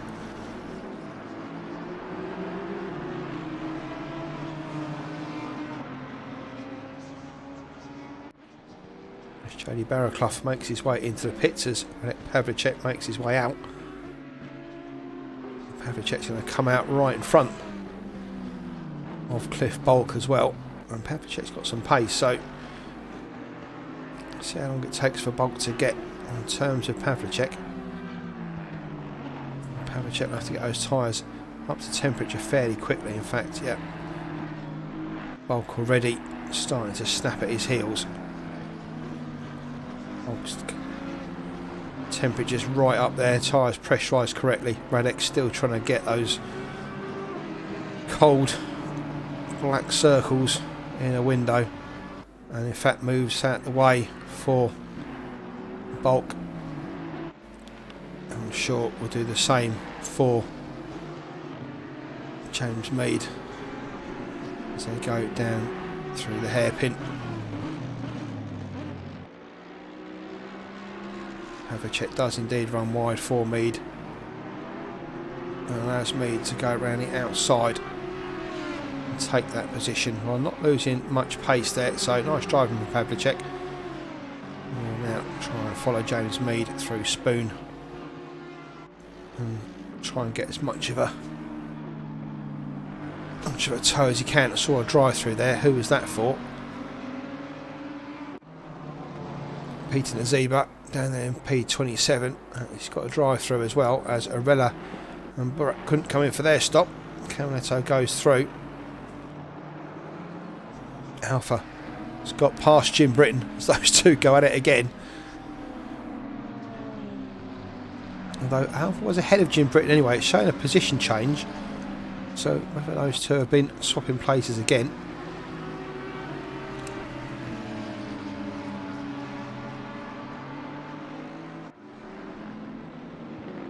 Oh, Sino Alpha very wide at Degner. I'm not quite sure what happened there.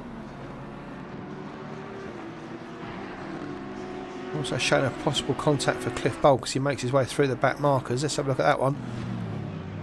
Oh, just missed it there. Whether that was one of the guys going straight on. Yeah, one of the JJ Racing team trying to get out of his way and obviously missed his braking point. So that's that one. Yeah, I'm not quite sure what happened with Sino Alpha there. Just went very wide in the first Degner. Maybe him and Jim Britton are just having one of those races. Jim back through again in 9th. Sino chased him down in 10th. Behind them, Camaletto leading the guys that have made all their stops so far from Arella, Max Beyer, Bulcke, Radek Pavlicek, Von Sond, Gruert, Mackenberg, Finningham, Bosman, Bergsman and Lansley. They've all stopped. David Dhoore has been in for his stop and out again. Binnersley now in the pits for his final stop. So Dhoore is out, 4 seconds behind. So that wacky Teddy. Jim Britton, Sino Alpha carry on their battle.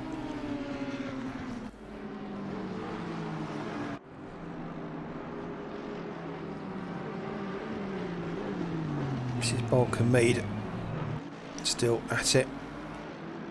Behind them, car between them and Pavlicek.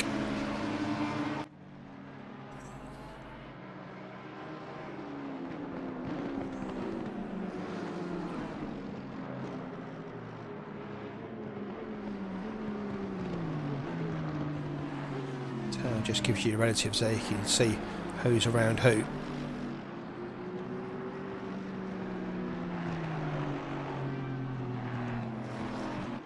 So as the Kaiser goes into the pits, Bulcke now leads 7 seconds ahead of Bram Deprataire in second. The Kaiser and Mead in the pits. Orvarth goes through into third.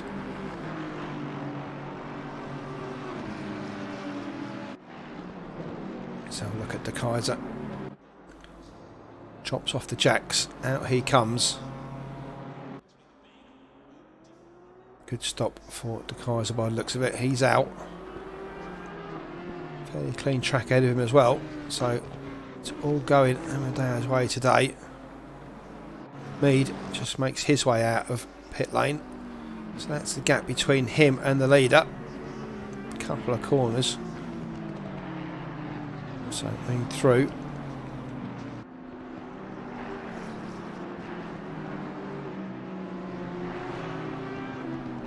So talk amongst yourselves while the pit stops start to shake out. But it looks like De Kaiser and Mead. Currently provisional 1-2. Bulcke yet to stop, remember, and he was ahead of Mead before the stops. Deprataire still to stop. Horvath still to stop. But Dhoore has been in, as has Camaletto. Santiago Carew, I think they're going through.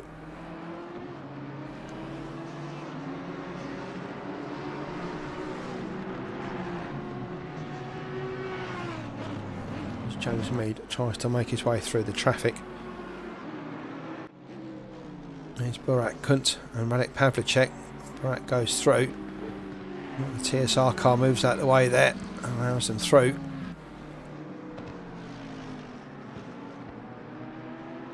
So Kunt and Pavlicek fighting it out again. Nick Campbell into the pits for his final stop and out again.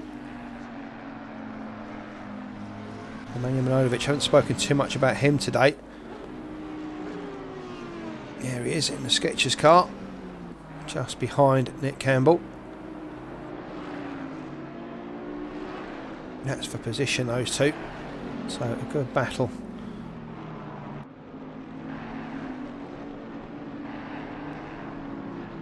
For those two.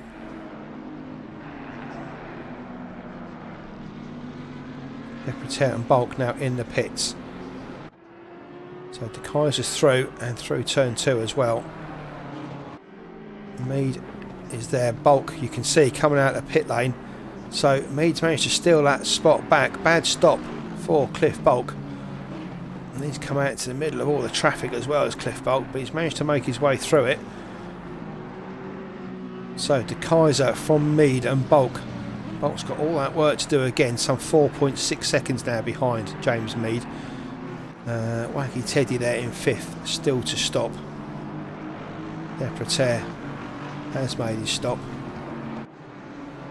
In fact, Deprataire managed to make his way ahead of James Mead. What happened there? Oh, it's just the TV tower sorting itself out. Ignore me. I should stick to my timings rather than the one you're looking at. Unfortunately, ACC's not quite as quick as the timing sheet I'm looking at. It's a yellow flag. I'm not sure what that's for. It's gone again. Sanyo Alpha makes his way into the pits for his stop. Jim Britton still carries on.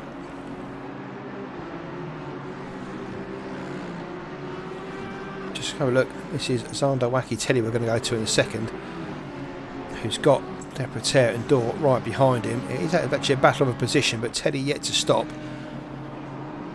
Oh, Zander runs very wide there. That's given Deprataire and Dhoore a chance to sneak onto the back of him. Deprataire making sure his flashes are still working as they have been doing all race. Zander not obliged to get out of his way, remember, this is full position, even though he's still out of position because of the pit stops. He's still running around in 5th, so if Bram wants to get past him, he's going to have to do it the hard way. Flash all he likes. But Teddy makes it easy for him and comes into the pits. So Deprataire goes through, makes his way back up to 5th place. Oh, sorry, 4th place now. David Dhoore 5th, as Horvath and Teddy are both in the pits. So starting to straighten itself out a little bit now. De Keyser has extended his lead over Mead by 4 seconds to 14 seconds. He's got 4 seconds ahead of Bulcke in 3rd. Deprataire has managed to sneak ahead of a number of people there. Oh, has he? He was 4th anyway, wasn't he? David Dhore's always been right behind him by 3/10 as well as those two go through again. What a race this has been between those two, Deprataire and Dhoore. They're currently 4th and 5th. Jack Camaletto finds himself now in 6th position, ahead of Arella and Robert Horvath. Horvath now behind Arella by 1.3 after the pit stops. Max Beyer has made his way up to 9th now after the pit stops and the drive-through. Winners is in 10th. We're at Kuntz 11th. Pavlicek 12th. Jim Bitton's in the pits now. With Wacky Teddy. Where will he come out with Sanyo Alpha? He's von Sond also there in 15th. Christian Groot made his way up to 16th, so good driving by Christian after that early stop, along with his teammate Marvin Mackenberg there in 17th. So decent finish for those two in the end,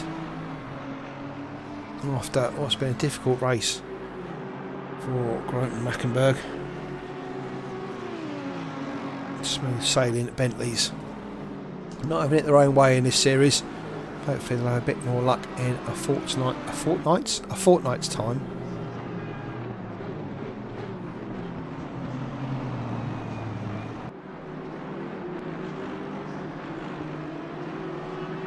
But really the intense racing, guys, really taking it to Team WRT. I've got a feeling we've got another 5 more races of this to come up until Christmas. Fortnightly here on RR Leagues, live stream every fortnight starting around 7:15. And to join us for round 3.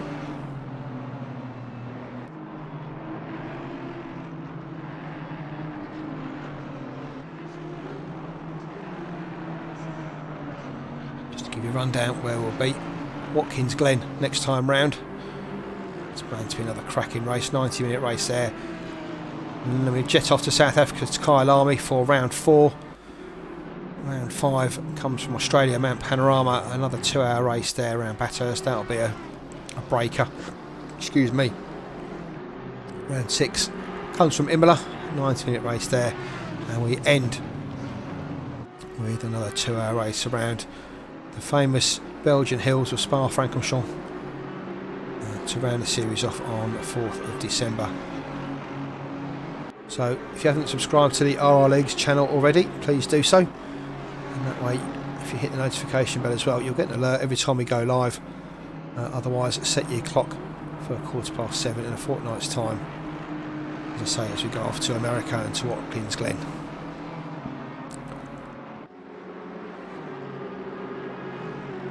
So De Kaiser, Mead, Bulcke, Deprataire, Dhoore, Camaletto, Arella, Horvath, Beyer, sorry Max, my German kills me.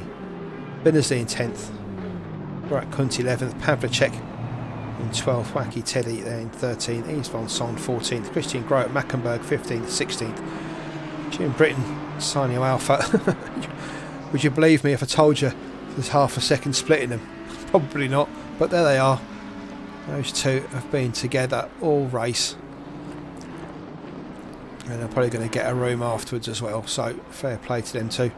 They're currently running 17th and 18th. Fillingham down in 19th. Mark Bosman 20th. Bergsmart, Lansley, Mole, Santiago, Carew, Barraclough, Paskin, Kosonen, Clark, Magyar, Naziba, Nick Campbell, Nemanja Manojlovic, Sam Kane, Adislav Toff, Lars Ulrich, Ruud Dennis, Babarak, Siska, Nushi, Wicklander and Watgraves round out your field.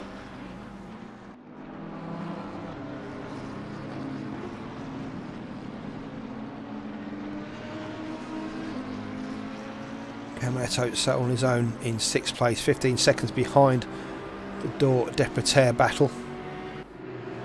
In fact, David Dhoore, I missed that, has got ahead of Deprataire. He has. So David Dhore's been looking at the back of that Audi R8 for goodness knows how long, but David Dhore's finally managed to get past Bram and he's up to 4th. Good points coming for the Intense Racing team here to take it back to WRT. Bulcke sits 3rd, Dhoore sits 5th. De Kaiser obviously leads, Deprataire 5th. So that levels out the points just a little bit. Obviously another pole for Amadeo De Kaiser. He really is different quality. Dhoore runs wide again at 130R. Bram looks nothing doing. And they go again on to lap 49.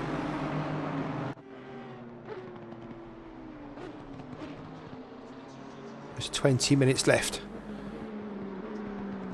Deprataire tries desperately to get his 4th place back off David Dhoore. Meanwhile, further down the field, Arella and Horvath still going. That's it. Horvath right behind Arella down the straight here.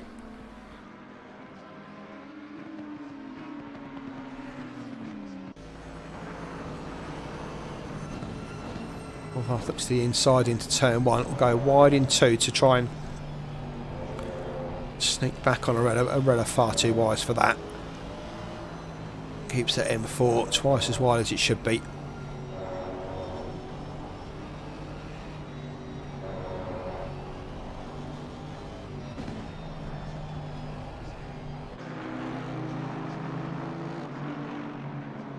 These two battling over 7th position. So Arella just gets a wiggle on there. Gives Horvath yet another chance through the Degners. Arella though takes that inside line, forces Horvath wide. Come on, TV man.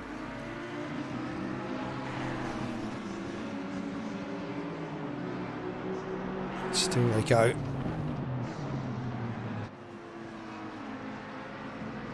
Further back down the field, got a bit of a battle brewing for 15th place. That's Marvin Mackenberg. He's got Christian Groot right behind him, who's got Jim Britton right behind him, and Sanyo Alpha. These four battling over 14th position, sorry, 15th position. He's Von Son currently sitting there in 14th.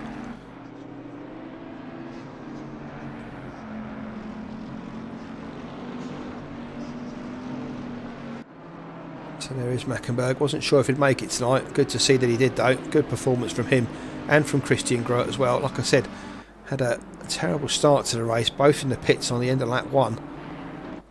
But they've managed to salvage some good points here today. Those four there, along with Britton and Sanyo and Alpha. We've had a race all day today.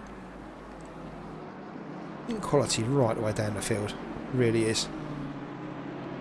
Cy Finningham there in 19th, just behind these guys. Mark Bosman, Bergsma, Lansley and Moll. Santiago Carew did really well in race 1. That's down to 24th position. So everybody in with a chance of good points at every one of these races, which is why it's been so competitive and so enjoyable to watch.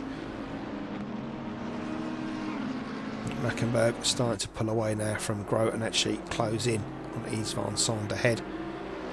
Meanwhile up front, David Dhoore still got Deprataire right behind him. David Dhoore just managed to see the back of Cliff Bulcke's car ahead. 5 seconds the gap, but you can just see him in the distance, can David Dhoore. There he is. And there goes Dhoore through with Deprataire. Further back, of course, Arella and Horvath coming up on back markers. This should be interesting. Back marker lets them through. Nice racing there from, that's one of the OnlyFans cars, is it?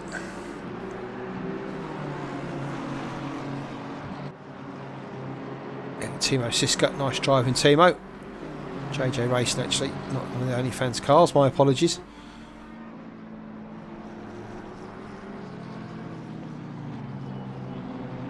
So you can see between Arella and Camanet up there in 6th.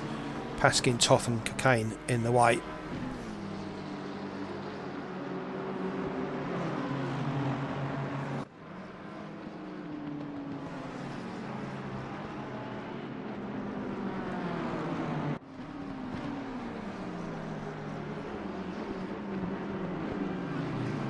Chat's a bit dead tonight, so I'm guessing something better to watch on TV. Although that, what's better than that? What's better than a flying BMW? You've got to be there to see that, haven't you?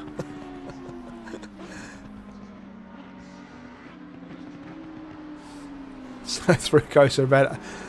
There you go, look at that. You don't see that everywhere, do you? Arella and Horvath. Perhaps it's not my power supply unit needs replacing, perhaps it's the server.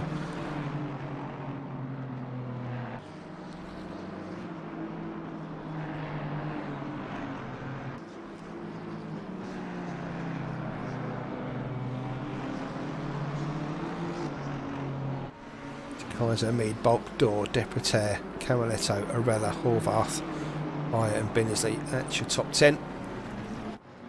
All pit stops completed, no one out of line.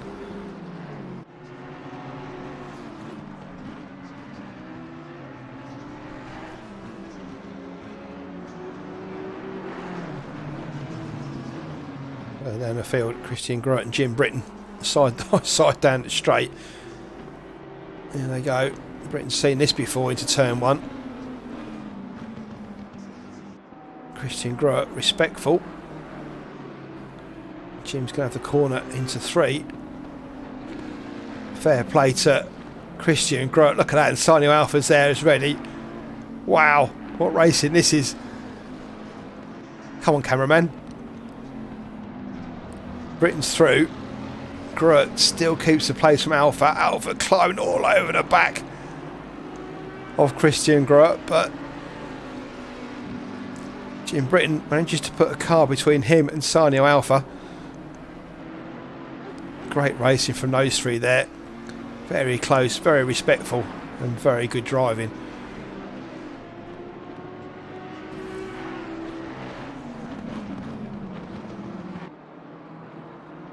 Teammate Marvin Mackenberg just ahead of them there. He passes the Ferrari of Nick Wicklander. I think it's Nick Wicklander. Yeah, I think it is. Nick's still in the race, which is good to see.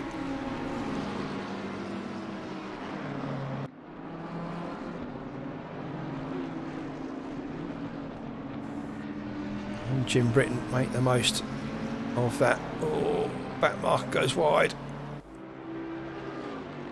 Oh no, Nick Wicklander tries too hard to get out of the way and puts it in the Armco. Oh, Nick. I feel for you, man. Let them pass you. Don't try too hard to get out of their way. They're running up front, mate. They're better drivers and they should be able to get past you without you trying too hard to get out of their way. Anyway, enough advice from me. Through goes Britton, Groet, Sanyo Alpha.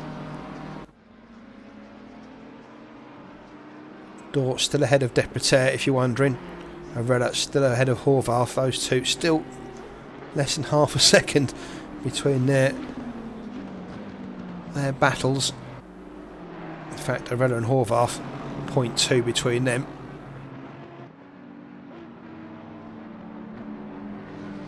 As it has been pretty much all race as I go through the second part of Spoon. Further up the field. This is Dhoore and Deprataire coming up on, I think that's Sev Lansley.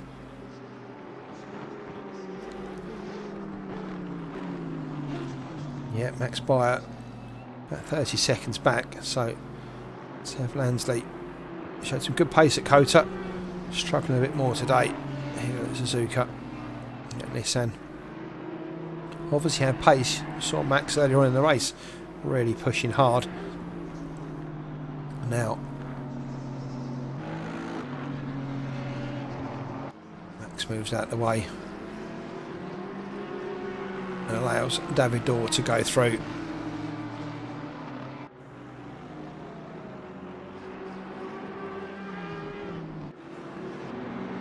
Wait to see a driver's comments later about the server and just how much it affected them, if at all. It's certainly affecting us, as you can see.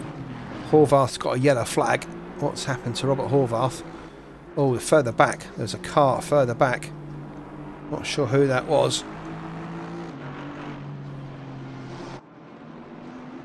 I think it was Sam Cockayne. It was Sam Cockayne in the barriers there, further back in the Davidoff Golf McLaren. TSR McLaren there. So Sam having a few issues further down the field.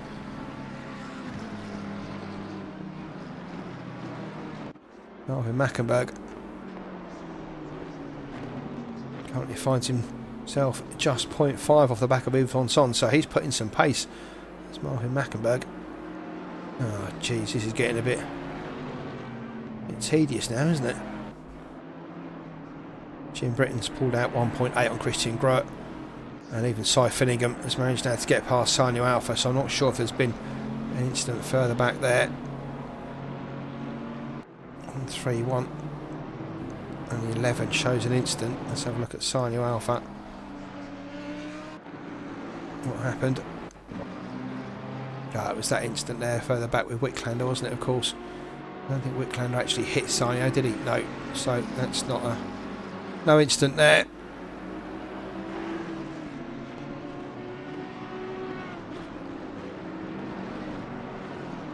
So Sanyo runs down in 19th now. Yellow flags, no, it's just the server doing its thing. Let's hope this lasts out. We've got 10 minutes to go. Looks like Vladimir Putin's got his fingers in the RRL League server, and one of the Kaiser's put in a 1:59.8. That's a cracking lap from Amadeo. So, fastest lap, pole position. And if it carries on like this, 14 seconds ahead of James Mead in second. could also be the race win. Looks like Cliff Bulcke, that final pit stop, whatever he did, put the car on the pace of James Mead, because now Mead is managing to keep that gap between himself and Bulcke at 4 seconds. Either that or Mead's second set of tyres just weren't up to the job. Whatever it is, De Keyser, Mead, Bulcke managed to keep that gap, those gaps pretty consistent. David Dhoore still fighting it out with Bram Deprataire here for 4th position.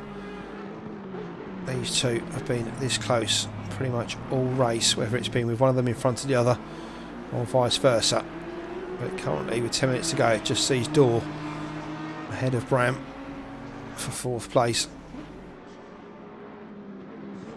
Camaletto, solid race from Jack there in 6th. Some 19 seconds back from this battle. Ralf Arella in 7th. He's now pulled out 4 seconds on Horvath.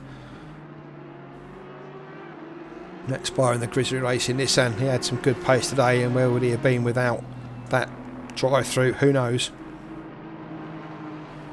Well, at about 20 seconds onto his time, he probably would have been up with Jack Camaletto, which is where he was earlier in the race. So that's cost Max 3 or 4 places there. Good drive from Binnersey back there in 10th once again. Solid drive, Barack Kuntz as well, having a check in 12th on his first visit to the GT3 Masters 6. Away for the first race, he's got Zandawaki Teddy right behind him. Here is Pavlicek, and here's Zander.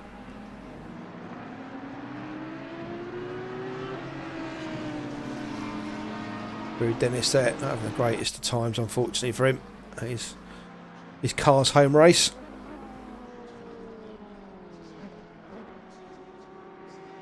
Pavlicek and Teddy are there together. He's Van Son. He's got the flying Marvin Mackenberg right behind him as well. And you can see Jim Britton not too far away in either, just behind him in 16th.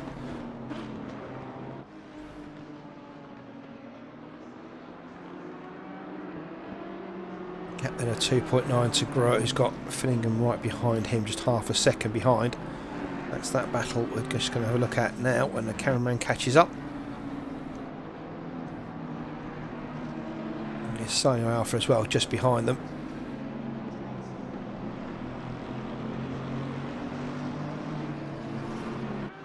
So Grow, Finningham and Alpha all battling it out over 17th position. Further back down the field, Andre Bergsma, Santiago Carew having their own little battle there for 24th. Jody Barraclough some 6 seconds ahead of Bergsma in 23rd, with teammate Andre Mol just ahead of him. Let's go and have a look at those two. Catches up, there they go. There's Mol, 22nd in the green Strive car. Just behind him is Barraclough in the red Strive car. So those two having another solid race in the midfield, 22nd and 23rd currently. Clark and Magyar having their own little battle. There is Phil Clark, there is Dusan Magyar. Side by side into the chicane. Clark takes it from Magyar. So good racing all the way down the field.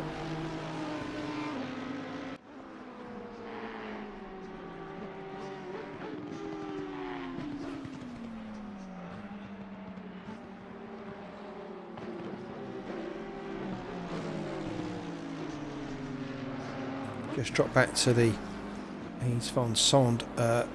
Sorry Dusan, sorry Phil, but He's Van Sond has got Mackenberg and Jim Britton now right on his tail.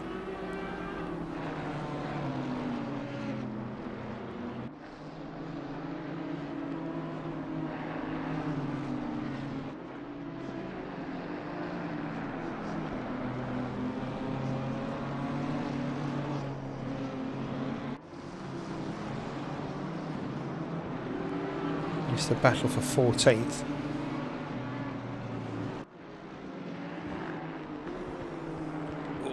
Jim Britton throwing that R8 over the curbs.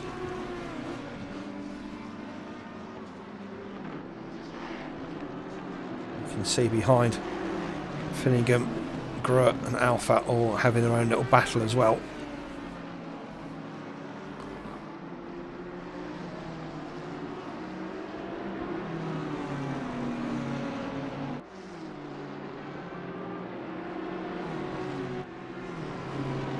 David Dhoore has made a mistake by the looks of it. He's dropped down to 5th position from from Deprataire. Deprataire's got his 4th place back. David Dhoore with what looks like to be an error. And he finds himself now 5 seconds off the RT Racing team car. Unfortunate for David, but Bram takes back the place he's had pretty much all race, apart from a sneaky little period where David Dhoore thought he was going to take it to the end. With 3 minutes to go, it looks like up front the places are fairly much settled. De Keyser 13 seconds ahead of Mead, who's 5 seconds ahead of Bulcke. Deprataire and Dhoore in the same sort of gap there. Caminetto 16 seconds further back in 6th. Arella and Horvath and Beyer all with say unassailable gaps, but with just 2.5 laps to go, and I think that's pretty much done. As is Benazzi, as is Barakunt, as is Pavlicek. No, not so much. He's just got 2/10. In fact, he's got 1/10 on Wacky Teddy according to my timing screen. I know these three are close. Let's just jump to the Pavlicek Teddy battle. There we go.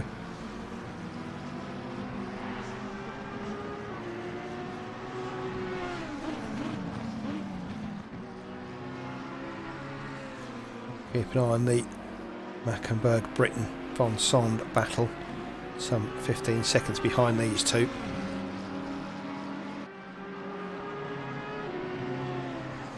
We need a split screen really. Unfortunately, the RRL people don't pay me enough to have dual screens. Budget just doesn't stretch that far. Although it does stretch, so don't forget to the sponsorship of GT3 Master 6 along with crew chief.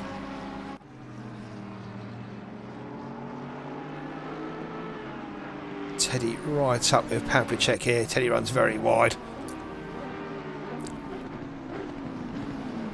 He's going to go straight on as he hit the chicane.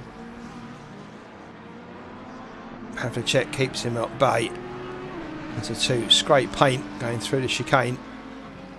As Teddy tried to carry speed through 130R, that plan didn't work. Pavlicek's going to defend into T1 as he has to. Teddy moves out to get the outside line round 1. Is he going to take it too far? That's what tends to happen. Carry too much speed through 1. Not very often you get the benefit of it. These two really scrapping hard.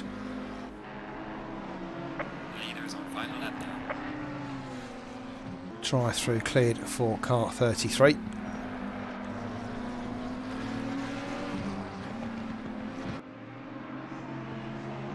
This is currently the closest battle on track apart from the von Son Mackenberg Britton battle. In fact, Christian Groot Alpha. In fact, Samuel Alpha's got ahead of Finningham now, and he finds himself just half a second off the back of Christian Groot. So lots to watch here at the end. Unfortunately, we've only got one stream. So after this one's gone through,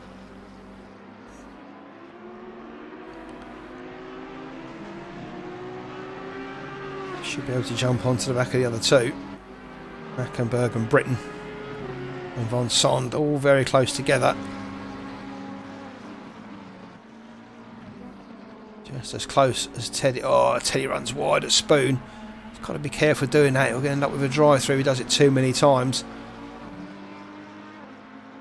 Pavlicek being very precise. Teddy throwing it around like it's a basketball.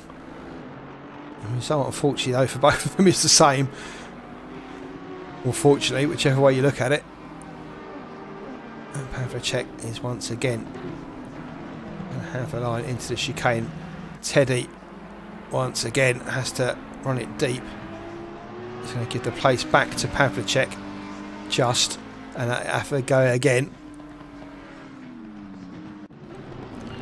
Here's Von Sond, Mackenberg and Britton further back. Same story, different cars. Jim trying all parts of the track to try and get through, but no luck. Von Sond, Mackenberg, Britton 14th, 15th and 16th, and then as if you hadn't had enough of that, The leader has finished the race. we've missed a mate of the guys are going through for the win. So much else going on elsewhere. Unfortunately, he got through ahead of Christian Grohe, Alpha and Fillingham, so that's how they'll finish 17th, 18th and 19th. Cars not to finish on the lead lap. Kaiser goes through. James Mead is through in second. Cliff Bulcke manages to take third. My apologies, Armado. Deprataire goes through in fourth. David Dhoore, hard fought, fifth for him. Camaletto is going to come round in sixth. Wacky Teddy and Pavlicek have had an incident. Uh-oh. Let's have a look. I know we've got time to go. Teddy, Pavlicek, Pavlicek, Teddy. As they go up to the first Degner. Oh, boom. Both of them tried to carry too much pace through that first Degner. Unfortunately for Pavlicek, he's only going to lose the place. He's going to survive and come through. Arella, Camaletto, Arella, Horvath and Beyer have gone through. Binners is going to go through in 10th. Barak Kunt's going to finish 11th. Teddy's going to finish 12th from Pavlicek. And then you've got the battle between Von Saunders got everybody in front of him and everyone behind him. Here's Von Sond. What's he going to do here? Everyone's battling for position. Oh my goodness. What a way. Last lap. Here's Von Sond. Mackenberg. Jim Britton. The Honda runs wide. Gets out the way. Von Sond. Britton's going to look up the inside. No, gets out of it. Here's Von Sond. Mackenberg. Britton. It's going to finish that way. What great driving from the three of them. That's been intense. In fact, Britton's going to have a look up the inside of Mackenberg. Is he going to do it? Von Sond finishes ahead of Mackenberg and Britton. That's how it's finished. The gap between Mackenberg and Britton, 0.06 over the line. But that's how it's finished. Whew. God. They kept the excitement to the end there, didn't they? Wow. What a race. De Kaiser wins from Mead. Green light, go, go, go. And that's all reset. Mead, yeah, Cliff Bulcke there in third, Deprataire in fourth, David Dhoore in fifth. And yeah, that's that. Whew. Wow, okay. Let's get out of here. Get onto that highlight screen. Oh, I hope you enjoyed that. If that's not worth a like, then I don't know what is. Amazing, amazing race. And once again, an amazing performance from Amedeo de Kaiser.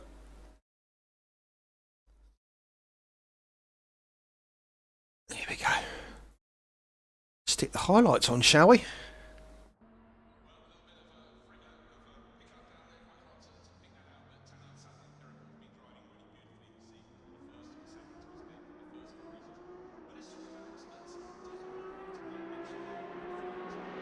You watch the highlights as I do a little bit of administration work on at the side.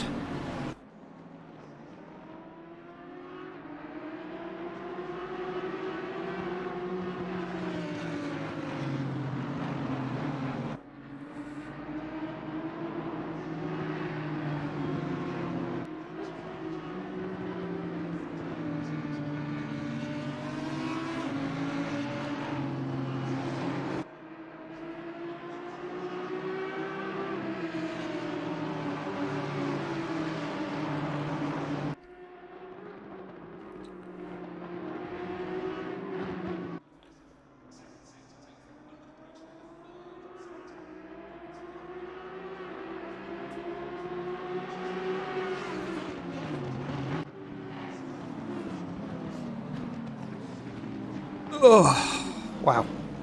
That was some race. It really was. Oh, there you can see all the things that we missed on the stream that happened. Tommy Coaston there, getting it all wrong through T1. That was on the second lap.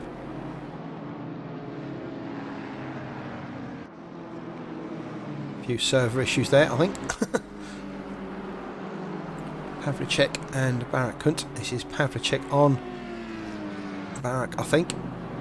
Pavlicek can look at the inside, is he? Into the chicane. Yeah, nice move, Radek Pavlicek. Nice driving from Barak as well there, giving him the position.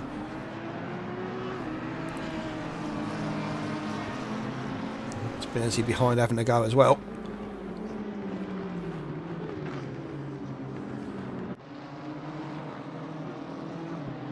This is Sev Lansley and Andre Bergsma.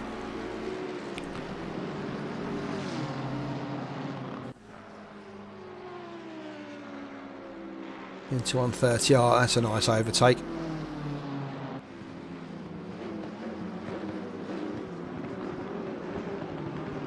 fact, no, he doesn't overtake him there, does he? So it's Bergsma keeping the space.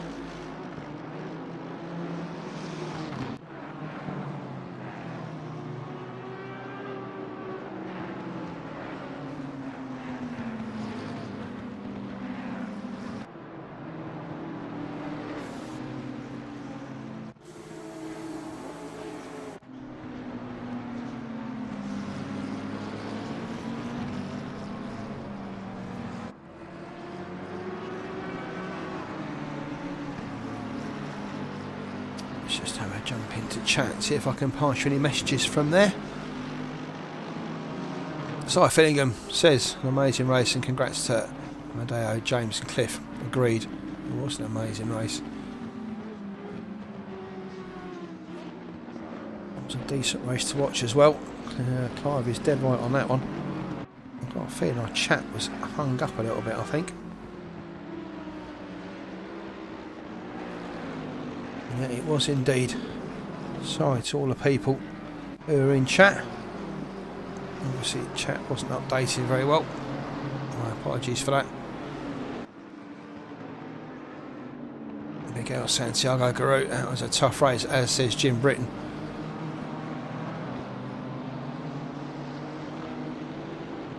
Horvath saying he stalled the car on the first stop in the pit stop, so that's more stories from Robert Horvath there.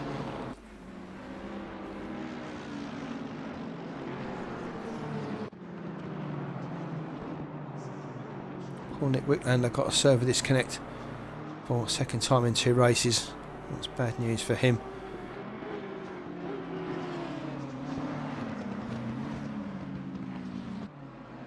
James Mead passes congratulations on to De Kaiser. And just also acknowledging Cliff Box pace in Aston Martin.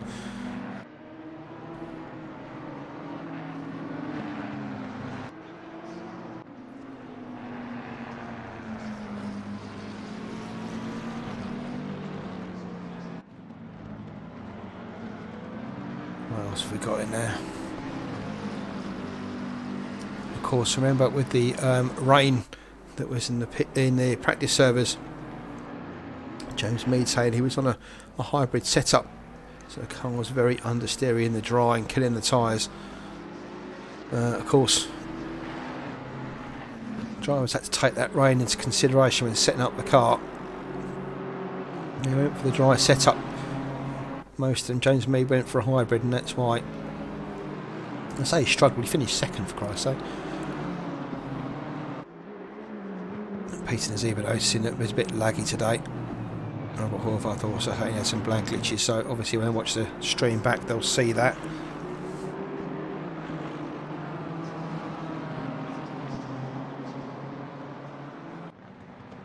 Thanks Clive for your kind comments. There's a lot of action going on in the last 10 minutes. Trying to keep up with it all was hard work. Hope you could keep up with me. I was flipping between them, but there was a lot to watch.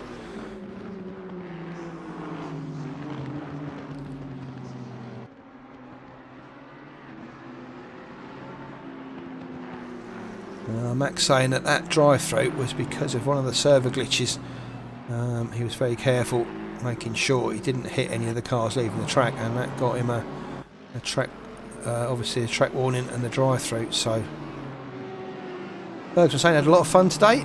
Andre keeping it real down the back of the field there with a few drivers.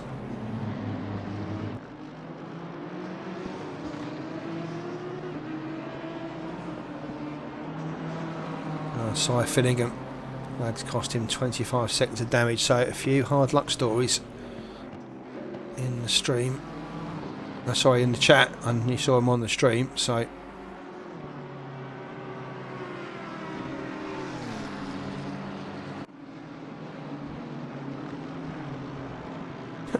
Nemanja Manodovic just saying that was a hard-earned 32nd place. Oh, there's golf cart of Sam Cocaine ends in the wall there. I saw that on the stream.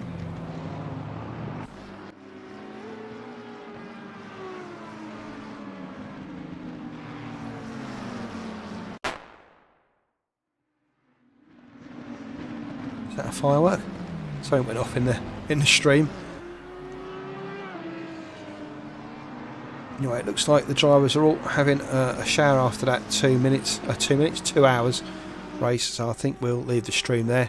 Congrats to, as always, Amadeo. As always? Seems like it's as always. Amadeo de Kaiser manages to get pole position, fastest lap and the race win. James Mead hard battled second, Cliff Bulcke flying third. A couple of mistakes from Cliff, what it could have been. In fact, should we let the highlights run out? Let's let the highlights run out. There's a lot of them, so we'll let this stream run.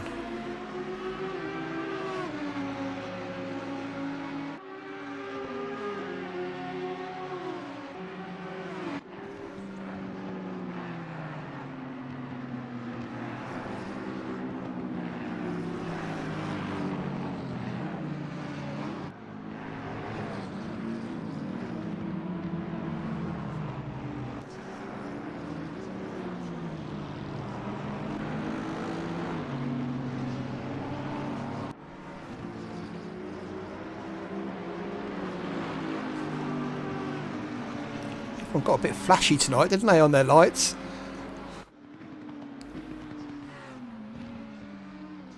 Some tensions and some adrenaline flowing, it looks like. Oh, is that battle between Alpha and crew chief? That wasn't the incident. In fact, that was a nice clean pass from Jim Britton and Sanyo Alpha there, on Sanyo Alpha. Looks like we're at that pretty much all race by the looks of it.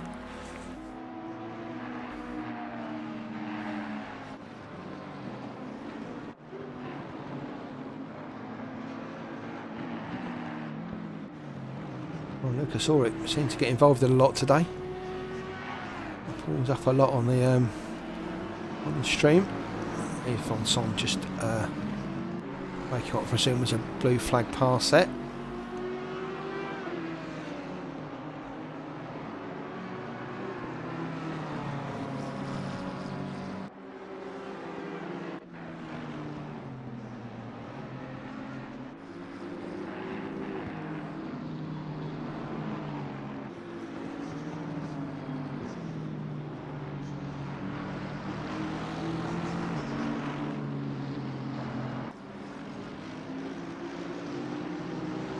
Reading in chat, Christian Grutt at lap 1 stop threw his maths out a bit and ended up putting 20 litres more, which is why he was losing time, I presume, to Martin Mackenberg, his teammate there at the end. That extra weight of that fuel, I mean, in a 17-ton Bentley you wouldn't think it matters, but obviously it did. Christian just losing a little bit of pace there at the end.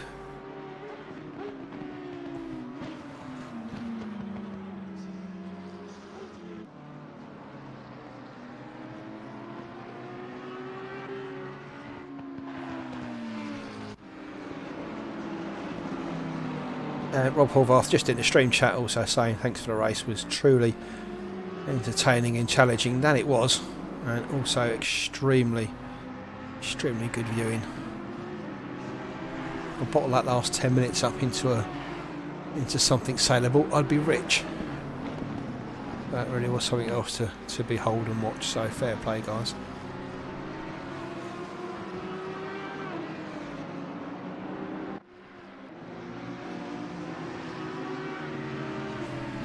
Looks like it's the Signing Alpha Jim Britton highlight show at the moment. And there's the moment Signing Alpha went very wide at the first Degner.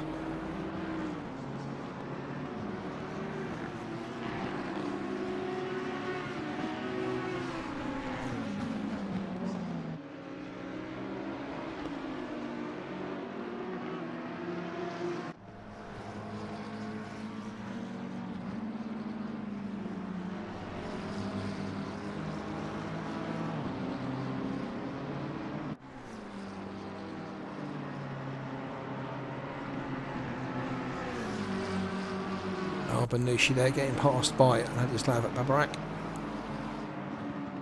Well, just on the run up to 130 up. Arman's car looking a little bit worse for wear there. Teammate Phil Clark. Also, this is Deprataire on David Dhoore. This is the one we missed. In fact, David Dhoore Bram must have done that earlier. Or was this when David got past Bram? It was indeed. Nice pass, David Dhoore on Bram at 47. Through turns 1 and 2. Back markers entertaining as well.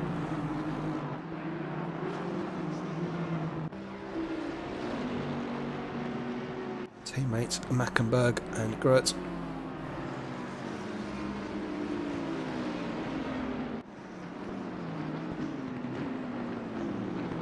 Christian letting his teammate through there by the looks of it. So team orders or team discussions obviously taking place. With Mackenberg through to take that place from his teammate. So nice driving those two. Barraclough on Santiago Carew. Through the S's. And Degners. That's a nice battle between those two.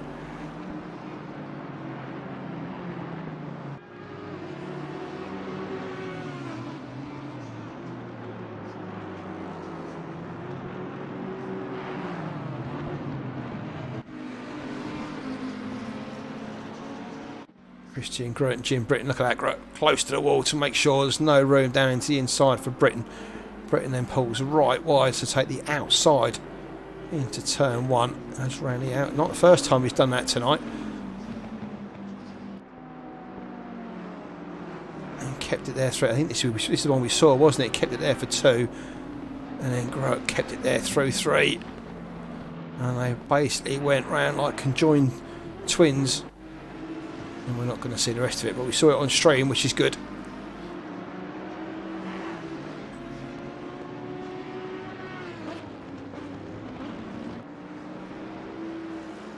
Saying Jim made an overtake. Oh, there we go, that's why. It was a server thing. It wasn't actually an overtake at all. I was going to say, I'm pretty sure Jim didn't get past Marvin, but...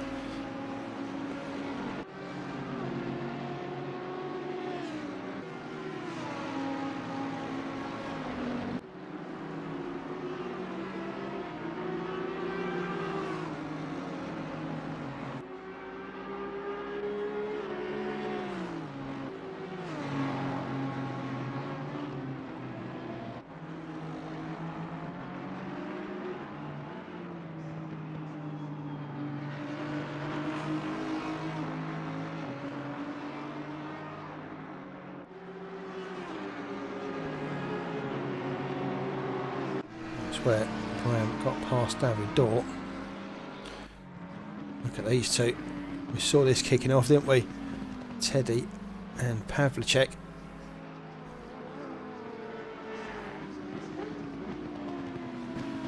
Teddy going deep into 1. Pavlicek holding it through 2. Very respectful between the two of them. Really good racing.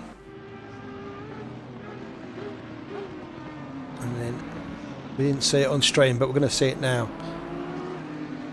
Amadeo Decaiza taking the win. And his second win in the series. Fantastic. Well done, Amadeo. Anyway, that's where we'll leave it. Thanks all for watching the stream. Congratulations to everyone who took part today into what was a cracking race. But your top three, Decaiza, Mead and Bulcke, fair play to you guys. You've done brilliant. See you in 2 weeks' time at... where are we in 2 weeks' time? I did say, didn't I? Not Kyle Army. Watkins Glen. We'll see you in a couple of weeks' time then. Thanks for watching, guys. Don't forget, if you haven't liked the video already, please do so. And we'll see you in 2 weeks. Enjoy the rest of whatever's left of your weekend. And we'll see you then. Thanks again. Bye now.